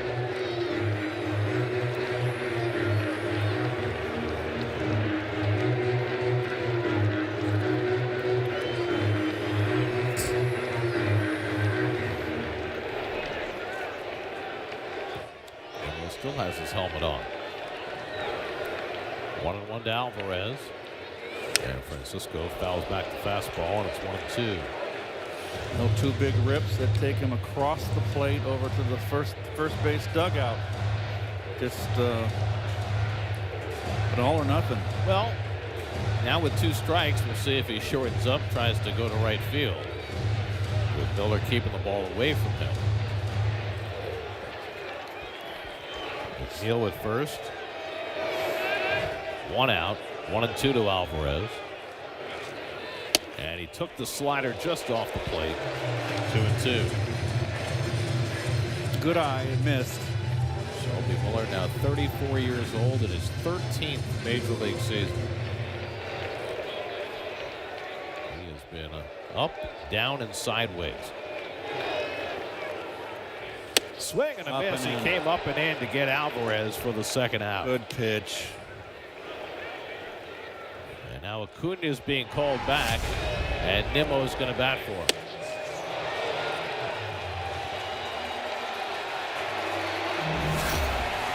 So now Nimmo, his first plate appearance since his 9 RBI game in Washington on Monday, and he gets a standing ovation.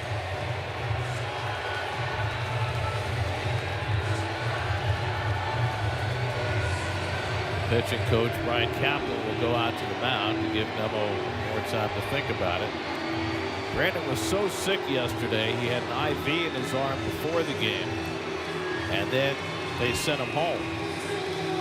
Came in feeling a little bit better today. He's still not in the starting lineup, but good enough to pinch hit here in the 8th inning with the tying run at first and 2 out. What an extraordinary game he had day before yesterday. Already feeling sick. 4 for 6, a double, 2 homers, 9 runs batted in, all in a 3-inning span. And then he let Ahmed Rosario get him out. 4-3 on your scorecard. I think because he was disappointed that Vientos had hit the 3-run homer to take the guys off the pond for him.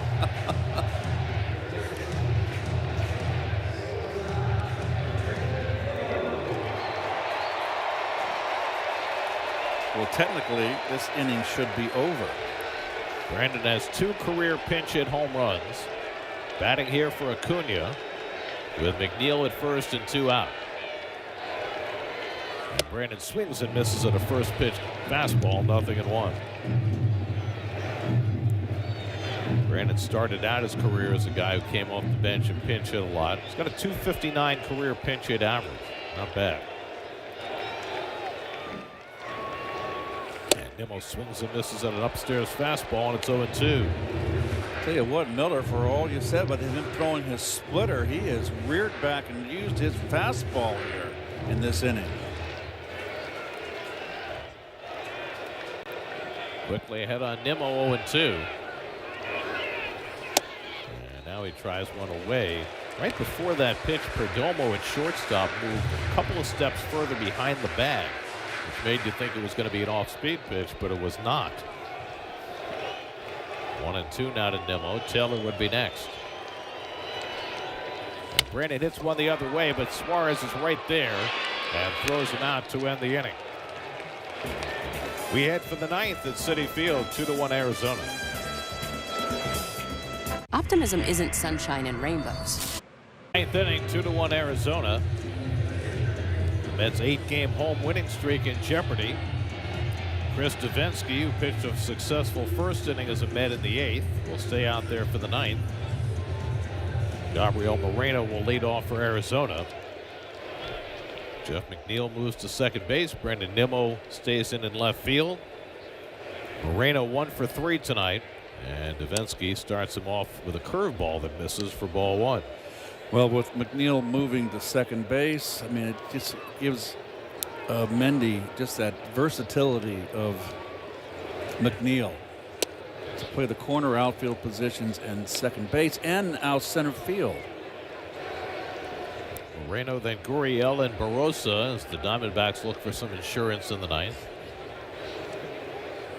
The Mets have gotten everything they could have asked for out of Brandon Waddell and so far from Davinsky in their first games for the Mets. Davinsky started out today in Syracuse, and he got a card about 2:30 this afternoon from Syracuse when the Mets found out that Danny Young was going on the injured list, and he got here right about game time and right into the game. There's ball 4. So Moreno's on with a leadoff walk. I tell you what, you're not getting a low strike off of Scott Berry, a home plate umpire. My gosh. Justin Martinez has been filling in as the closer with A.J. Puck sidelined. He's getting ready for the bottom of the 9th. That's we'll have Taylor, Lindor, and Soto due up. And showing bunt is Gurriel, bringing Vientos in from third. Gurriel's 1 for 3, had a base hit with 2 out in the 7th. It looked innocuous at the time, but it was the first of 3 straight 2-out hits against Ryan Stanek that produced the 2 Arizona runs. And Gurriel lines one to left. It's over the head of Nimmo. He has to go back, and he gets beat over his head. Heading to third is Moreno. He'll be held up there. And Gurriel pulls in at second base with a well-struck double. Fastball out over the plate, belt high. Nimmo just out of his reach.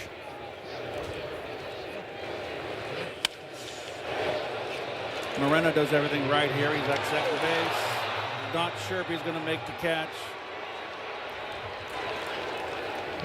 Proper base running. Alec Thomas runs for Gurriel at second base. Mets will have to bring their infield in. Second and third, nobody out.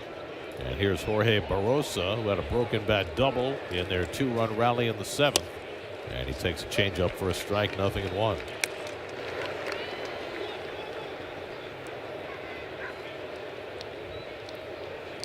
So the Diamondbacks with a chance to add to this 2-1 lead. And Barossa takes a changeup away, 1-1.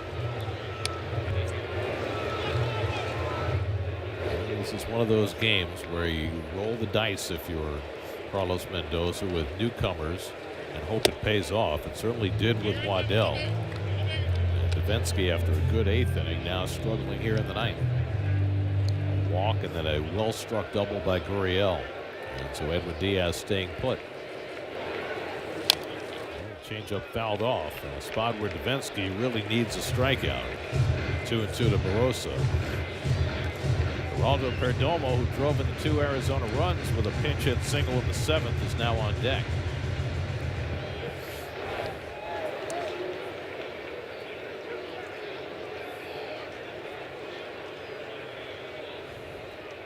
Moreno is the runner at third, not a speedster. Don't expect him to run on contact. And Barossa fouls one away.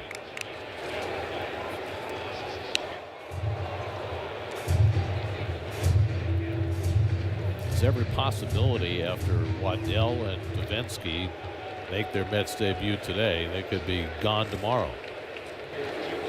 Mets will need more help in that bullpen now. So the wheels will be turning.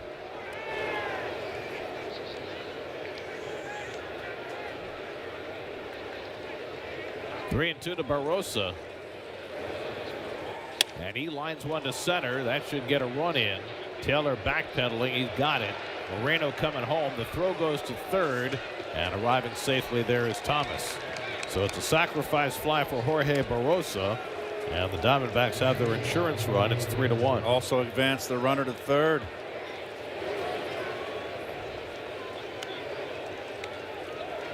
So the Mets will have to keep their infield in with Perdomo coming up. And now you got a fast runner in Thomas at third base. Barossa drove in 2 runs last night. Now he's got 1 tonight. He'll have 1 RBI coming into the game. So the infield stays in. Here's Perdomo. And he fouls away a first pitch change up, 0-1. Perdomo came up as a pinch hitter for Garrett Hampson in the 7th. Stanek threw 2 fastballs by him and then kept feeding him fastballs. And he finally got one he was able to put into play, and he dumped it in front of McNeil in left field. And that put the Diamondbacks in front.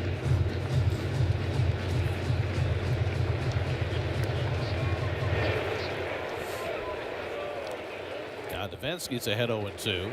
And Perdomo watches the changeup outside 1-2. Davinsky's high pitch count in the minor leagues this year was 30. He's about to throw his 30th pitch in this game. There's nobody up behind him in the Mets bullpen. And Perdomo trying to wait on that curveball, but fouled it off. A lot of pitchers are up this inning from Davinsky. He has to be down in the strike zone to be effective, particularly with that changeup.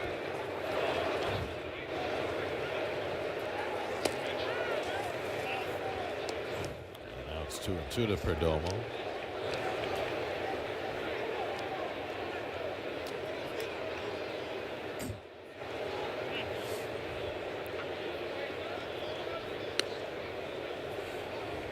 Beat the Nationals tonight 7-2. Kyle Schwarber hit another home run, a 3-run shot. They kill the Nats. 2-2 coming. Perdomo gets one in the air to center. This one's not quite as deep, but Thomas, a fast man at third. Taylor makes the catch. Here comes Thomas. Here comes Taylor's throw. It won't be in time. A couple of sacrifice flies for the Diamondbacks, and they now lead at 4-1. It was not a very strong throw from Taylor that kind of bled up the line. He did everything right as far as getting momentum going forward. Thomas just too quick. So now the Mets in a 3-run hole as the Diamondbacks convert a walk and a double into 2 runs. And now Tim Tawa. He swings and misses at a fastball, 0-1. The Phillies with that win tonight since 2021 against the Nationals are 44-14. They own them. 44-14. Nats gave him a run last night, tied it in the top of the 9th before the Phillies won on a wild pitch, but today a 7-2 win.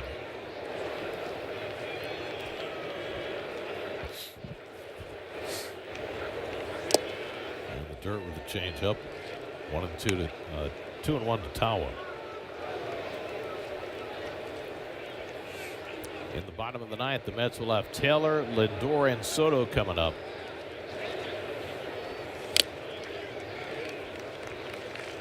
2-2 to Tawa.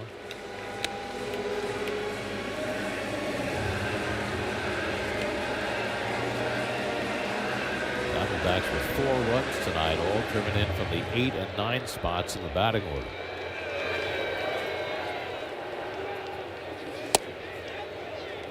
Fastball just missed. Full count. The top 3 hitters in the Diamondbacks order, Tawa, Carroll, and then Grichuk and Smith in the 3rd spot, a combined 0 for 12. Hasn't mattered. And Tawa takes strike 3 called after it looked like he was struck out of the previous pitch. That time Davinsky got the call on the outside corner. To the bottom of the ninth, 4-1 Arizona. I'm the guy. Well, just a sliver of moon tonight and just a sliver of a chance for the Mets as we go to the bottom of the ninth. Trying to keep their 8-game home winning streak alive, but they're down 4-1, and now the 100-mile-an-hour fastballs of Justin Martinez will be their opposition in the ninth.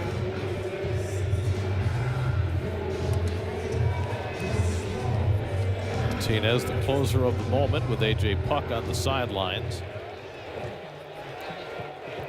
Tyrone Taylor will be the first man to face him.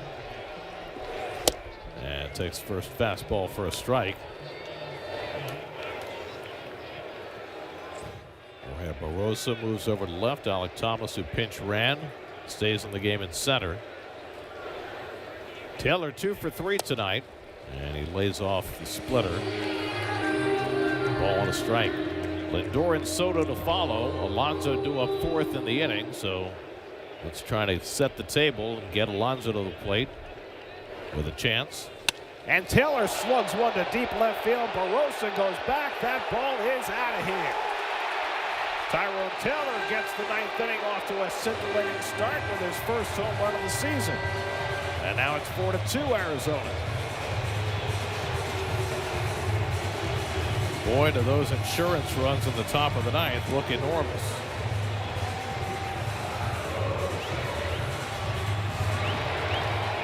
That's the first home run Justin Martinez has allowed this year.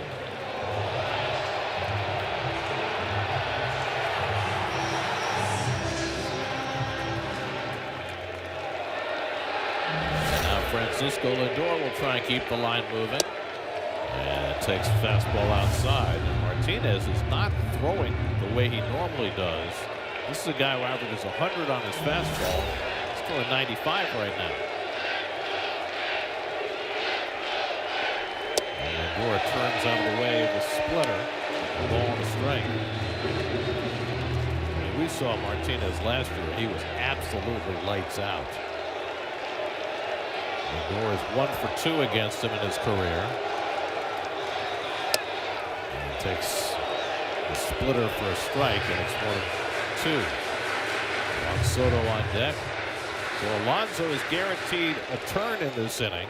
Now the Mets trying to get a man on at least ahead of him. Oh boy. Takes that splitter down. 3-1.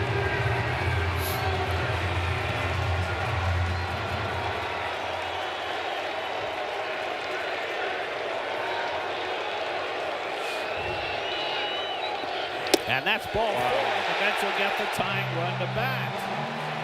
Wow.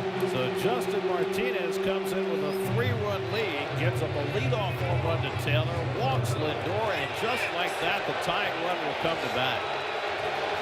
The home plate umpire, Scott Barry, is telling Torey Lovullo that he is out of mound visits. He was about to come out.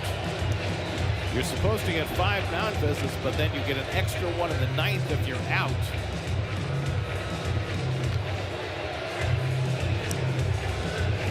Oh my gosh. And they're going to get somebody else up behind Justin Martinez in the Arizona bullpen.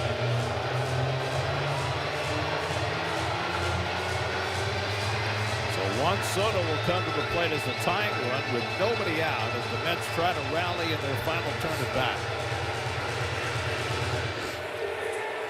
Now they will allow the pitching coach, Brian Cavalier, to go to the mound. And that's giving Ryan Thompson lots of time to get ready. If that was meant to be a stall by Torey Lovullo, it worked really well. Carlos Mendoza wants an explanation. And he accepts it rapidly.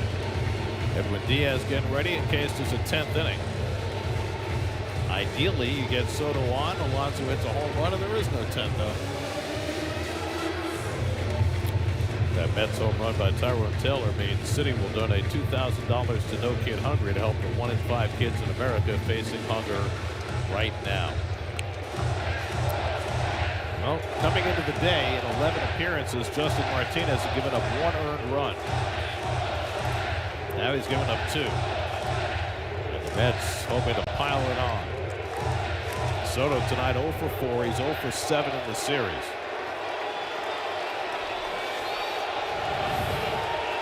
Lindor at first and nobody out. And Soto takes a fastball on the inside edge. 97, the hardest pitch that Martinez has thrown so far.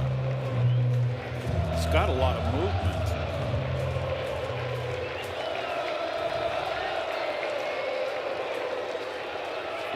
And Soto takes a splitter low and in.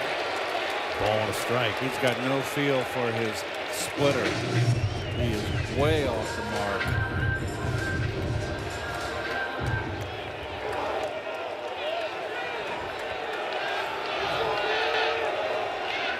Soto pounds one into the ground with a sinker. Juan's just pulling off. His last time up, he got a 3-0 count with the tying run on base, and he flied out to left field.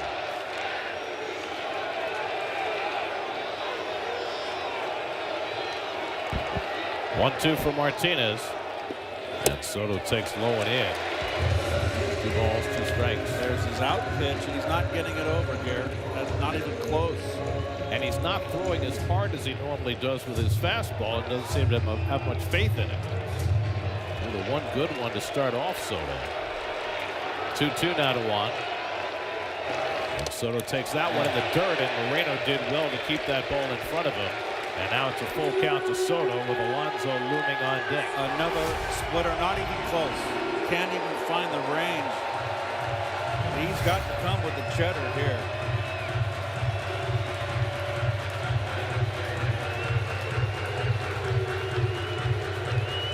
Mets have been magical at home this year. Looking for a little more wizardry here in the bottom of the ninth. 3-2 to Soto. And he takes ball forward for another splitter. And the Mets have the tying runs on base. A home run and then back-to-back walks issued by Martinez. And Torey Lovullo's going to pull him. He's going to bring in his side-arming right-hander Ryan Thompson with the tying runs on base and nobody out, and Alonso coming up. Well, I don't blame him here because Martinez out pitch. He's got the great fastball, but not even close with his splitter. So Ryan Thompson will come in to try and bail out Justin Martinez. We'll be right back to Citi Field. Mets trying to rally in the bottom of the ninth. They were down 4-1 when they came to bat. Ryan Thompson led off the Tyrone Taylor led off the inning with a home run. And then Justin Martinez walked Lindor and Soto back to back. That puts the tying runs on base. And Ryan Thompson, the side-arming right-hander, who has 7 career saves, will look for his first of the season, trying to bail Martinez out. He's got 1 save opportunity, and he hasn't come through. He's got 2 right-handers he's going to deal with, and then there's Winker. Alonso tonight has walked 3 times and grounded out. He's in the top 10 of the league in walks now. And the stage is set for Pete. Torey Lovullo, in a perfect world, would love to see a ground ball. He's got a sinker slider pitcher on the mound. Alonso at the plate, Vientos on deck, tying runs on base, nobody out, bottom of the ninth. And Thompson's first sinker misses for ball 1. Thompson in his 3rd year with Arizona after starting his career in Tampa Bay. Pete's 0 for 2 against him, and he fouls away the sinker. Ball and a strike. Diamondbacks are trying to protect Corbin Burns' first win for Arizona. He went 6 innings, worked through traffic, allowed just 1 run. Bullpen has held the Mets at bay to date. And Pete golfs 1 foul, a ball and 2 strikes. 3 straight sinkers from Thompson. He's tough on righties. That side armor is not fun. Pete's hanging in there. It was a good cut on that ball. It was a good spot, down and away. Now he set him up for the slider. which is his out pitch. 1-2. Slider, pop foul, backing out of play.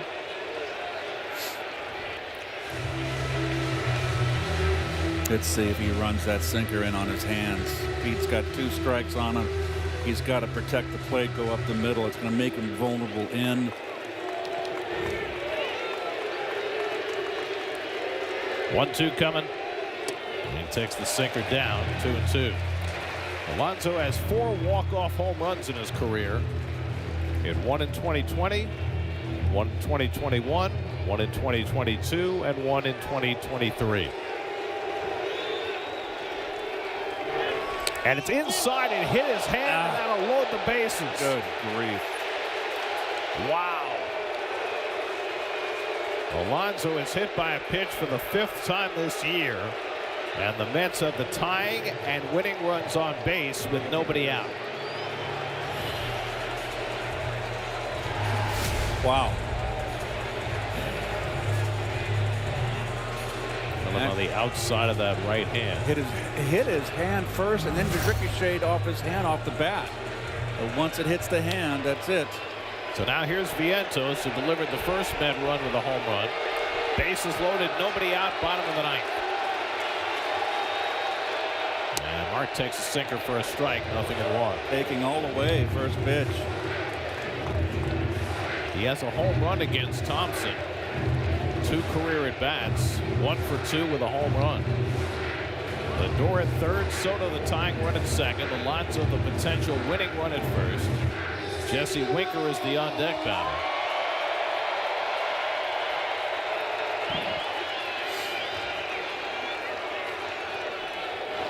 And Vientos jumps away from the sinker. 1-1. Ryan Thompson had 2 saves for the Diamondbacks last year, 7 in his career. This is not his role. Pitching in this cauldron.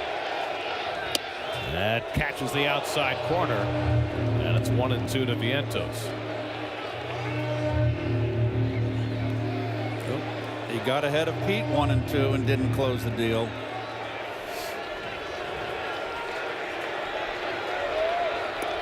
One-two from Thompson. Vientos goes down swinging on the sinker, and that's the first out in the bottom of the 9th. So now it's left in the hands of Jesse Winker. Well, it's a good matchup for Jesse because you've got a sinker ball side armor that's going to be down in the strike zone, and Winker's a low ball hitter. Winker came up as a pinch hitter in the 8th inning, and a fly ball a step from the wall and left. His second at bat. Bases loaded, 1 out. And he swings and misses at a first pitch sinker, a good one. 0-1. Thompson appears to be getting sharper and sharper as this outing goes along. Well, he's not out of the woods yet. Winker at the plate, McNeil next.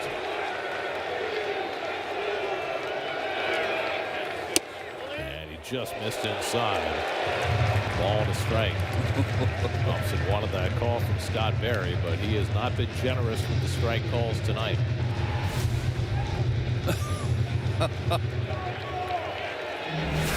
Tying run at second, winning run at first. 1-1 to Winker. And Jesse bangs one on the ground. It came off his foot. He thought the umpires called it a fair ball, and he's out at first base. Winker thought that ball came off his foot and was a foul ball. Carlos Mendoza will come out to argue it's not a reviewable play. So let's see if they ask for help. The guy who might have the best view of it would be the third base umpire, Adam Beck. And now Scott Berry is going to call the umpires together to see if anybody else had a better view of it. Winker reacted like it came off his foot. I'm not sure. I can't tell there. It's hard to tell. Jeez. The call on the field was that it was a fair ball. It was a 3 unassisted ground out, bringing in a run to make it 4-3 and moving the tying run to third and the winning run to second. Here's another look at it. And they have confirmed the call. Well, the base hit wins the ball game. So now it's an RBI ground out for Winker. Lindor comes in to score. Soto goes to third. And now we'll get a pinch runner. Jose Azocar will run for Alonso, carrying the winning run at second base. So Azocar runs for Alonso. Soto's the tying run at third. And Azocar the winning run at second. And Jeff McNeil is the batter. Another good matchup. Sinker ball pitcher, low ball hitter, low ball pitcher. Mets are down to their final out. McNeil 1 for 3 and a walk. First pitch swinging, and he fouls off that sinker. 0-1. This is McNeil's first time facing Ryan Thompson. And he's in a spot where a base hit could win the game. Diamondbacks have shortened up their outfield a little bit. 0-1 to Jeff. Oh, Way outside with a slider. A ball and a strike. If McNeil keeps it going, Francisco Alvarez would be next. 4-3 Arizona, last of the ninth, 2 out. And McNeil takes the sinker down. 2 balls and a strike. I'd be inclined to pitch around McNeil. His run means nothing, Gare, and do a righty-righty setup with Thompson against Alvarez. You're behind the count. And McNeil takes the backdoor slider outside, and now it's 3-1. I think you're right. I think he's pitching very carefully. And now they're going to put him on. Yep. So it's an intentional walk to McNeil. And that loads him up for Alvarez. I'm surprised that they didn't intentionally walk McNeil from the get-go. That is the 9th walk issued by Arizona pitching in this game. Not often you win a game when you walk 9. They're trying to hang on by their fingernails. Bases loaded, 2 out, bottom of the 9th. It's down by a run, and it's left in the hands of Francisco Alvarez. Alvarez 0 for 3 and a walk today.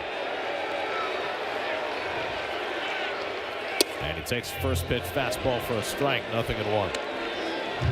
Alvarez 0 for 1 in his career against Ryan Thompson. Soto the tying run at third. Azocar the potential winning run at second. And Alvarez chases. And now the Mets are down to their final strike.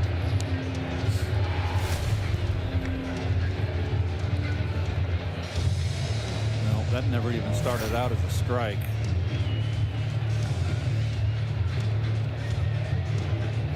Mets have scored twice in this bottom of the 9th. Negating the 2 insurance runs Arizona got at the top of the inning. But now the Mets have their back against the wall. 0-2 to Alvarez. And he laid off the sinker. 1-2. Alvarez the 8th man up in the inning. Brandon Nimmo would be next.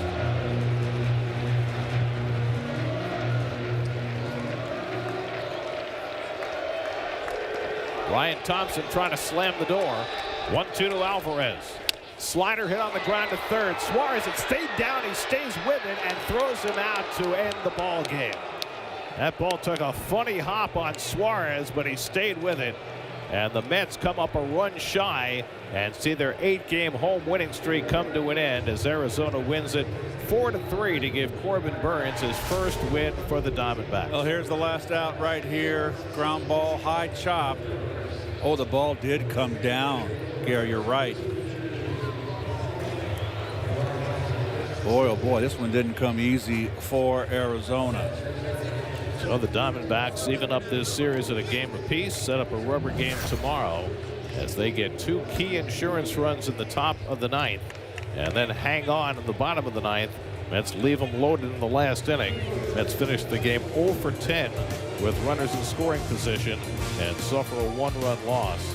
Now 21-10 on the season, their first home loss in 3 weeks. New York Mets baseball on SNY is brought to you by Audi. Visit your Tri-State Audi dealer today. By Spectrum, a fast and reliable connection, making more things possible. Spectrum. by Tunnel to Towers. Donate $11 a month to Tunnel to Towers at T2T.org. And by your local Honda dealers. Contact your local Honda dealer today. Final score tonight, the Diamondbacks 4 and the Mets 3. Rubber game of the series tomorrow afternoon. Kodai Senga due to pitch against Zach Gallen. Coverage begins at 12:30. First pitch at 1:10 right here on SNY. Now for Keith Hernandez and our entire SNY crew on Tommy Rockland's birthday, I'm Gary Cohen. Time for Infinity Post Game Live. Let's join Todd Zeal and Gary Apple in the studio, guys.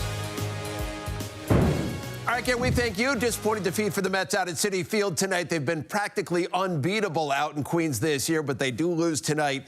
4-3 is the final, and Gary put the stat out there as he signed off. 0 for 10 with runners in scoring position tonight. Mets had a great chance there in the ninth inning, couldn't finish it off. As we go back out to the ballpark right now, let's get a look at our notes from this game. And the Mets broke the seal in the third inning. Mark Vientos facing off against Corbin Burns, and that one is not coming back. His fourth home run of the season, 371 feet to left field.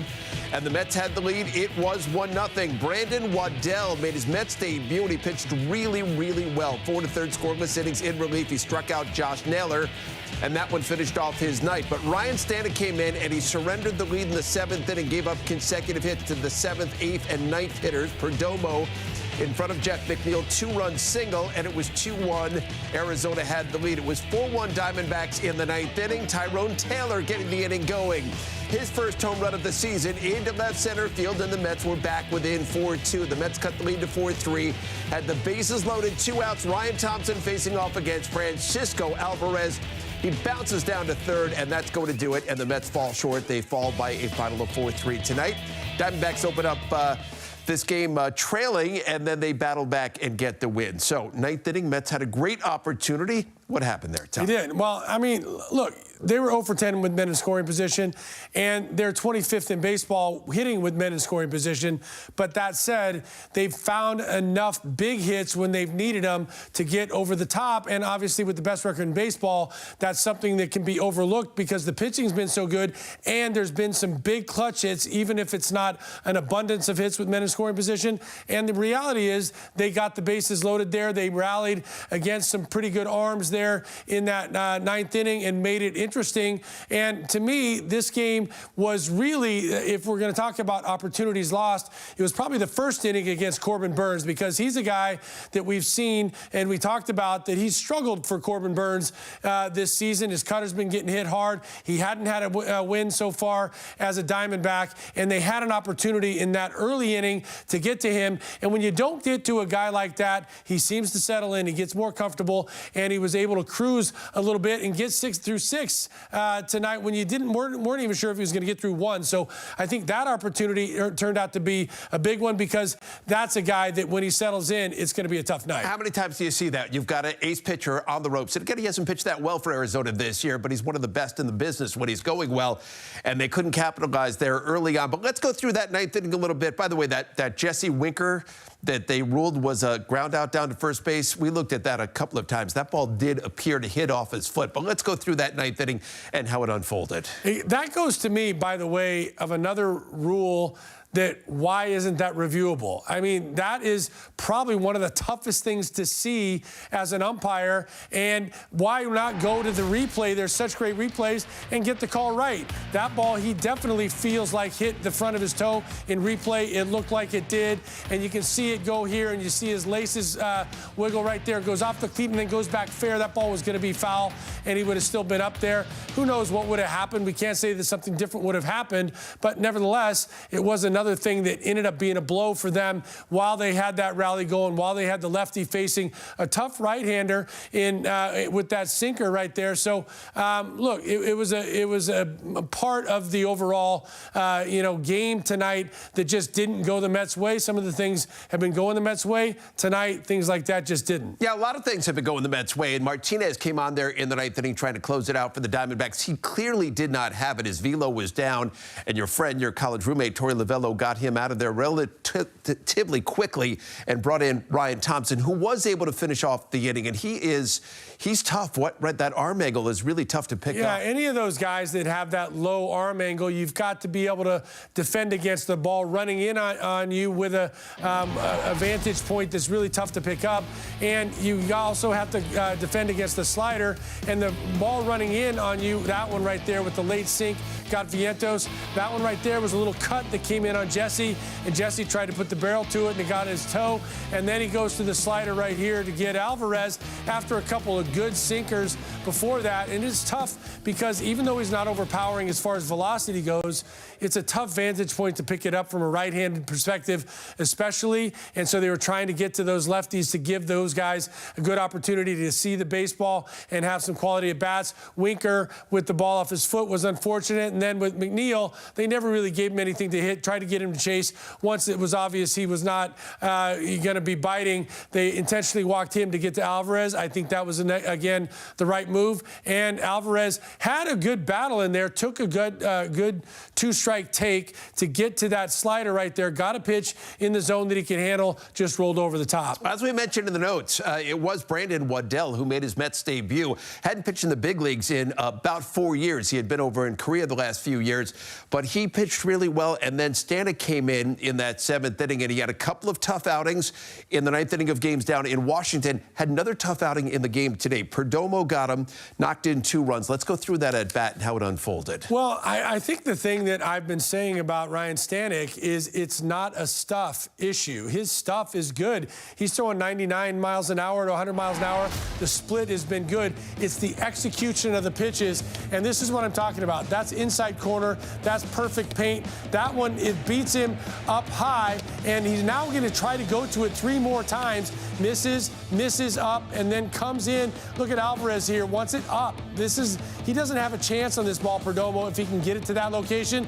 Misses down and out over the middle, which gives him enough of an opportunity. He didn't hit it well, but got something off the label and was able to dunk it in front of Jeff. And that was also, you go back to that inning, and I feel for Stanek right now because his stuff is good. His arm feels good. I'm sure he's feeling a little bit of frustration. You heard him talking about it in one of the previous games that he had a rough outing, is that he feels good, his stuff's good. He's just not executing with his command the way he wants to. And, sometimes balls are finding holes, or like that one, balls finding some outfield grass. And he got 2 quick outs and then went 3 consecutive base hits to allow those runs to score. So, just one of those things that the execution on the location is something at this level that he's struggling with. But if the stuff is there, when he cleans that up a little bit, I'm sure he's going to be fine. Yeah, he's been really good for the Mets in the past. But again, the last 3 outings, a couple of blown saves. They were both losses, and then his 3rd consecutive defeat tonight. He was the losing pitcher. He's 0-3 on the season. I do want to hit you here, Todd, with the overall attrition in that bullpen. We learned that Danny Young has got a sprained elbow. There's a possibility, nothing official yet, that he could be facing season-ending Tommy John surgery. We saw Davinsky pitch tonight. Waddell pitch tonight. Are you concerned that there's a little bit of attrition and a buildup inside that bullpen that needs to be addressed? Well, I'm certainly concerned because you don't like to see any of your key guys go down, and this bullpen has been among the best in baseball. This Mets pitching staff has been so good for this first month of the season, but without starters being able to go really deep in games, there's going to be continued work on these guys. And look, it's a plus and minus too. The Mets offense is keeping them in games or ahead, and so you're always pitching in leverage situations, and that's why they have the record that they have. But at this point in the season, I'm sure that David Stearns and this Mets, executive team is looking at other options for arms. You've got Daniel Nunez in the minor leagues that's been trending in the right direction. So they have depth. They've always, preached having bullpen depth, and they always know that there's going to be issues with that bullpen. Right now, it's just kind of surmounting quickly. By the way, were you at all surprised there that they did not go to Edwin Diaz in the 9th inning? It was a 2-1 game at that point. He hasn't pitched since Saturday. Were you at all surprised by that? I was. Typically, rule of thumb, tied or close in the ninth inning, you use your closer because you're not going to have a save situation. I saw him getting up to warm up, and then he didn't. He stayed with Davinsky, so I was a little surprised, especially then that I did see him get up in case they got through them and had a save situation. All right, just getting going here on Infinity Postgame Live. When Todd and I come back, we're going to hear from the manager of the Mets. We will hear from Carlos Mendoza as the Mets fall by a final of 4-3. The Diamondbacks even up this 3-game series at a game apiece. The skipper is on the way. Infinity Postgame Live is presented by Infinity. Experience the Infinity lineup at your local retailer today. The Infinity. The Mets fall to the Diamondbacks tonight by a final of 2-1. It was a 4-3, I should say. It was a 2-1 game going to the ninth inning. Diamondbacks got 2 in the top of the inning. Mets got 2 in the bottom of the inning, but they fall short there. Let's go back out to the ballpark right now to hear from Carlos Mendoza. Questions for Carlos? Michelle? Carlos, what ultimately do you think was the outcome of this ball game? What was what decided it? Well, I mean, there's a lot of different parts of the game that, you could look back and not getting the big hit, and they got the big hit, especially with 2 outs. We created some chances, and we couldn't come through. I think that's, you could make a case for that. We created a lot of traffic, and we just came out short. Is there anything that you're consistently seeing from Stanek? Maybe not being able to put hitters away. He gets ahead. But honestly, the ball is not bouncing his way. It's kind of like when hitters are, in the middle of a slump where they're hitting balls hard and they're not falling. Like today, he got a ground ball at third base. He got a ground ball that somehow gets through.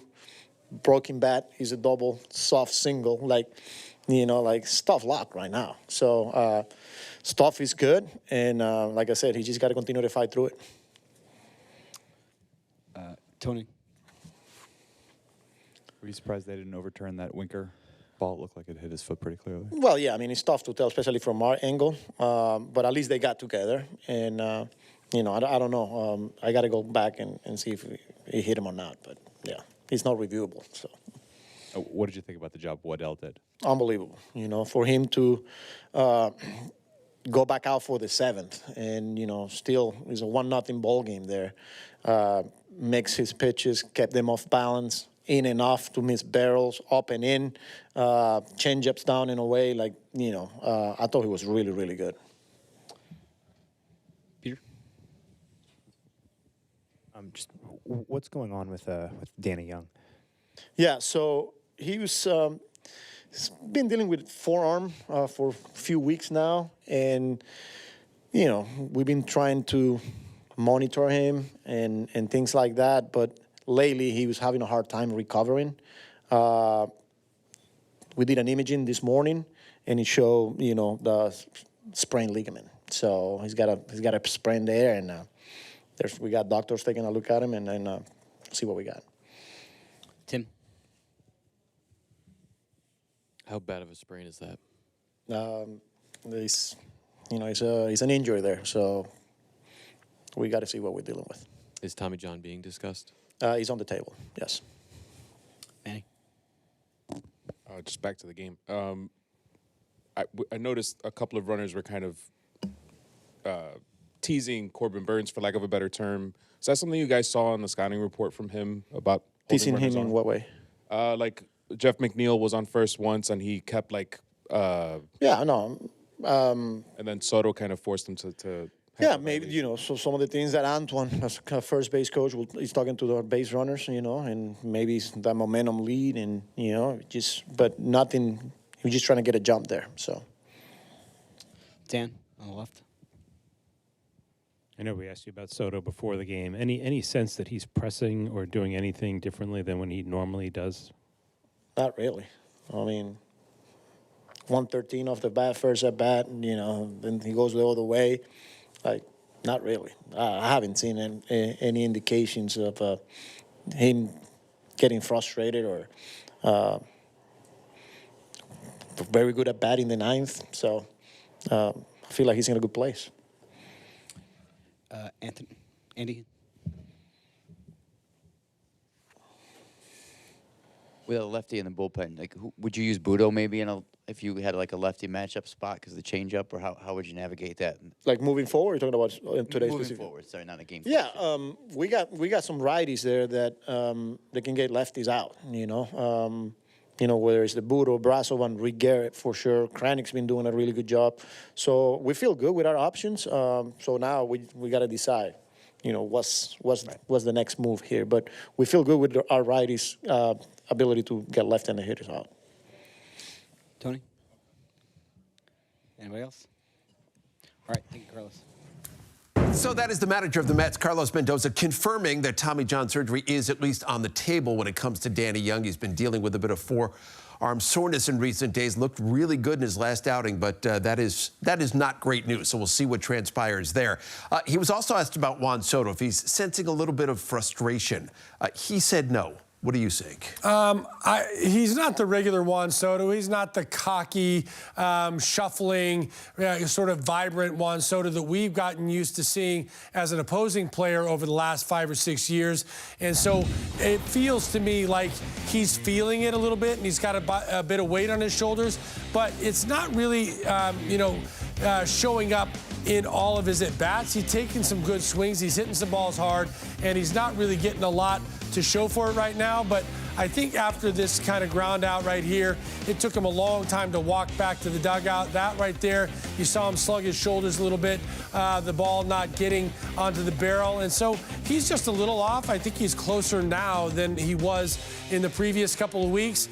Still trying to pull a little bit and maybe trying to do a lot in front of this home crowd at Citi Field, especially came up with a couple of big situations, an opportunity to maybe be the big hero of the night. And you saw some of the disappointment when he didn't come through in those spots. But look, this is a long season. This is a guy that's got a proven track record. He's gone through slumps before, and he has always, and I repeat, always come out of them and put up the numbers. We've always talked about the fact that he is a generational type player, and the numbers on the back of the baseball card, they do prove that out. Were you a little bit surprised there in the 7th inning on 3-0 that he was swinging and flat out there to left field? Not particularly. I mean, just because he was having trouble finding the strike zone, I was a little surprised, but it was lefty on lefty. He's been swinging the bat well against lefties. He knew that after walking, having going 4 straight to Lindor, and then getting Lindor to pop out, that he had an advantage on him.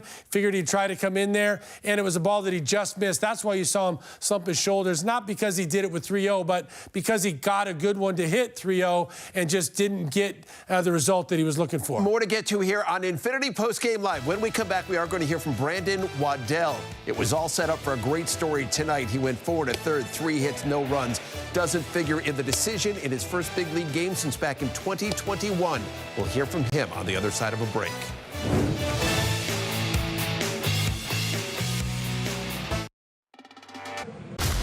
Gary and Todd back inside our SNY studios as we go inside the stats presented by New York Lottery. And the Mets pitching in the month of April off the charts. Second best ERA behind only the Tigers. They lead all the baseball in strikeouts per 9 innings and home runs allowed, and opponents OPS 3rd in the majors. So Brandon Waddell, he certainly added to those numbers tonight. 4 1/3, 3 hits and no runs in his first big league appearance since 2021. We hear from him right now. Obviously, you guys didn't get the win, but as it pertains to you, you seemed very poised out there. How would you characterize your Mets debut?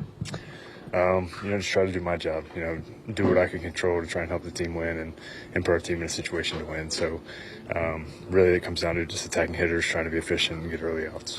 What was the feeling like taking them out for the first time in 3 years? It's awesome. It's good to be back. It's something, like I said in spring training, I think I can pitch here, and that was one of the reasons that I really wanted to come back. So to be able to do that, it's pretty cool. What was this journey like for you, just pitching internationally, pitching in the minors, now being on the mound tonight? It's a lot of fun, really. You know, this game is pretty cool. You never know where it's going to take you, and you know, different things it'll teach you. So, you know, to have that journey is pretty special, and you know, kind of like I just said, to be back is a lot of fun. What would it mean to get that ovation walking off the mound there in the 7th? It's awesome. You know, something I definitely didn't expect, but you can feel it. You know, as a player, it means a lot to have that support, and you know, something that we always really cherish. How top of mind was being close in that moment to your first major league win? Honestly, didn't even think about it. You know, at that point, like I said, just trying to do my job, trying to get outs, you know, go as long as I can, and just trying to do my job. Did you have a sense going in how many pitches or how many innings you might? I didn't.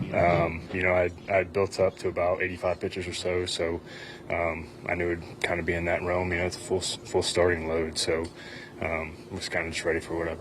You talked in spring training a little about almost like learning how to pitch over there, just the differences in the game. To what extent do you feel like you're a better pitcher now than you were in 2021? I think it's really comes down to getting outs in the zone. You know, you learn a lot over there. Kind of like you said, you learn how to pitch, you learn how to use your stuff. So it's just taking those lessons and refining things. You know, as you go along in your career, pitches get better, maybe adjust a couple things, but it's really just trying to learn every time you're out there. What in particular do you think worked for you tonight? Just being aggressive, really. You know, trying to locate pitches, trying to keep hitters off balance, trying to induce weak contact. You know, I think that's what it comes down to. If you're ahead of hitters, it makes the game a lot better than if you're falling behind and trying to work back. So that was kind of the mentality, just go out and get ahead of guys. So a really good story tonight, even in defeat for the Mets. He retired the final 8 batters that he faced. He was excited to be back on a big league mound. He said, you never know where the game's going to take you. But what did he do so well when he was in there, Todd? He was a little understated. I'm sure he's really excited inside, and to spend some time in Korea to get kind of refining himself, getting his pitches back to where he feels comfortable and confident on a big league mound. And he showed it tonight. There was complete poise. He used all of his pitches, the changeup and the slider. That slider has some late dart, you know, that he can go down and in, and he's got a big sweeper as well that he was able to use effectively. You see the changeup right there. That changeup grip turns it over, gets the swing and miss, and that ball tailing down away from the right-hander. And then the 6th inning, that's the sweeper that I'm talking about, gets Suarez to ground to third to end that 5th inning, and then Mendy let him go back out there for the 7th. I think he still had more in the tank. Big sweeper right there to get Naylor swinging. And look, even in a loss, I'm giving this kid the zeal of approval. Long road back, and just a big night for him. And I think he did everything in his capabilities to give this Mets team an opportunity to win, especially going up against Corbin Burns when they couldn't really get anything going against him. So congratulations to Brandon Waddell. You get the zeal of approval, and hopefully we'll see you again so I can give you another one in a Mets win. That is a very rare very zeal rare. of approval in defeat. I don't even remember one. I'm not sure I remember one either. By the way, first Met ever to pitch 4 or more scoreless innings in relief in his Mets debut. So a little bit of history right there. Again, Ryan Stanek came in to follow. He was the losing pitcher. We go back out to the ballpark to hear from Ryan right now. Ryan, Carlos Mendoza said that there's not anything consistent that he's been saying that he feels like is wrong, and just maybe some bad luck and that you need to fight through it. Would you feel like that's how you would characterize the last couple games and today in particular? Oh, for sure. I mean, it doesn't feel good. Like, last 3 times have not gone well, like, result-wise, but I can't look at one pitch that I didn't execute over the last 3 games, and results have been bad.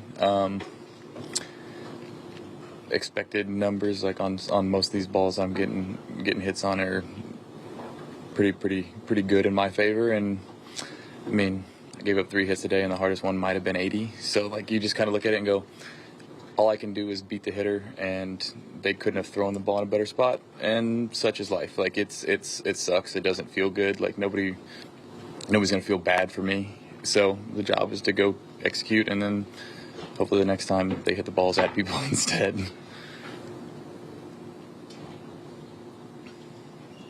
Is that all we got? Cool.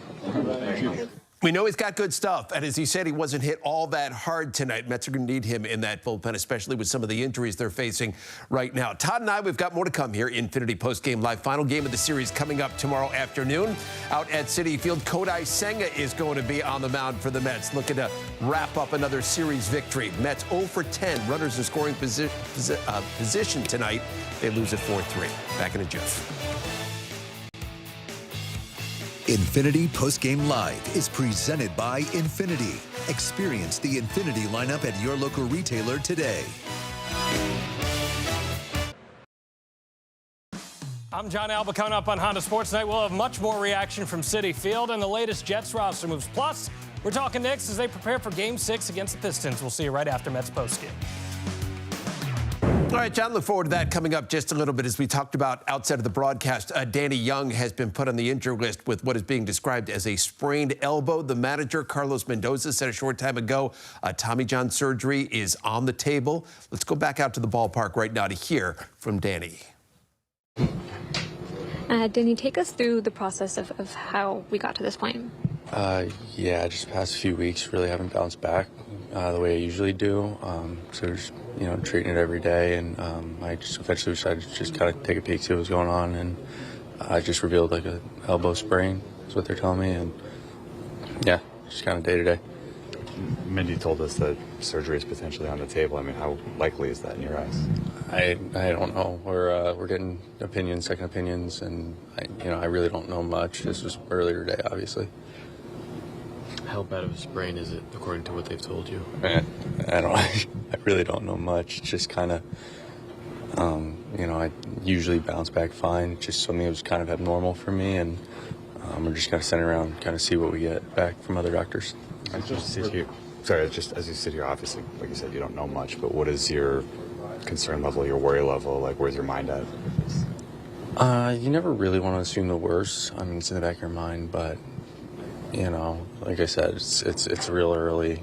We're obviously going to try everything we can, and then we'll see what happens. What are the next steps?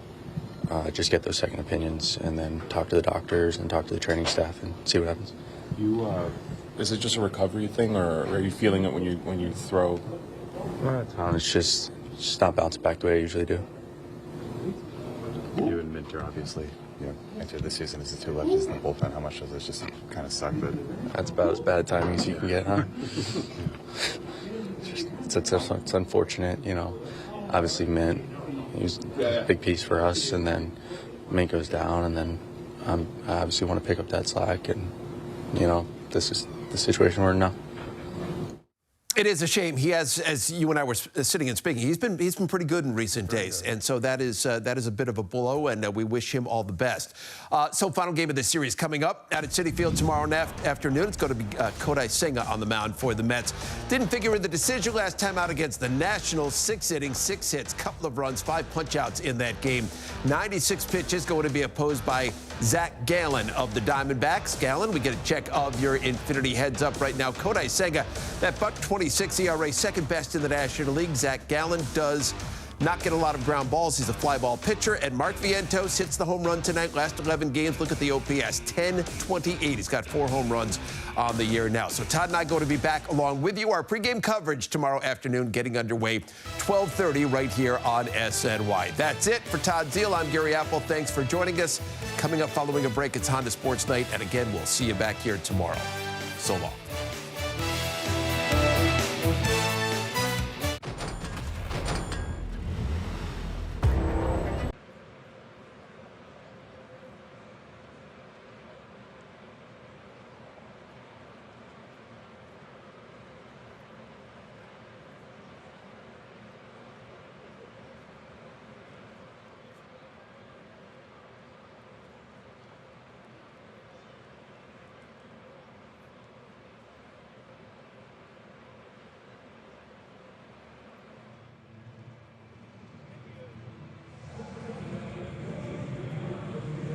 Right now, they're just $2. That's right. Ice cold.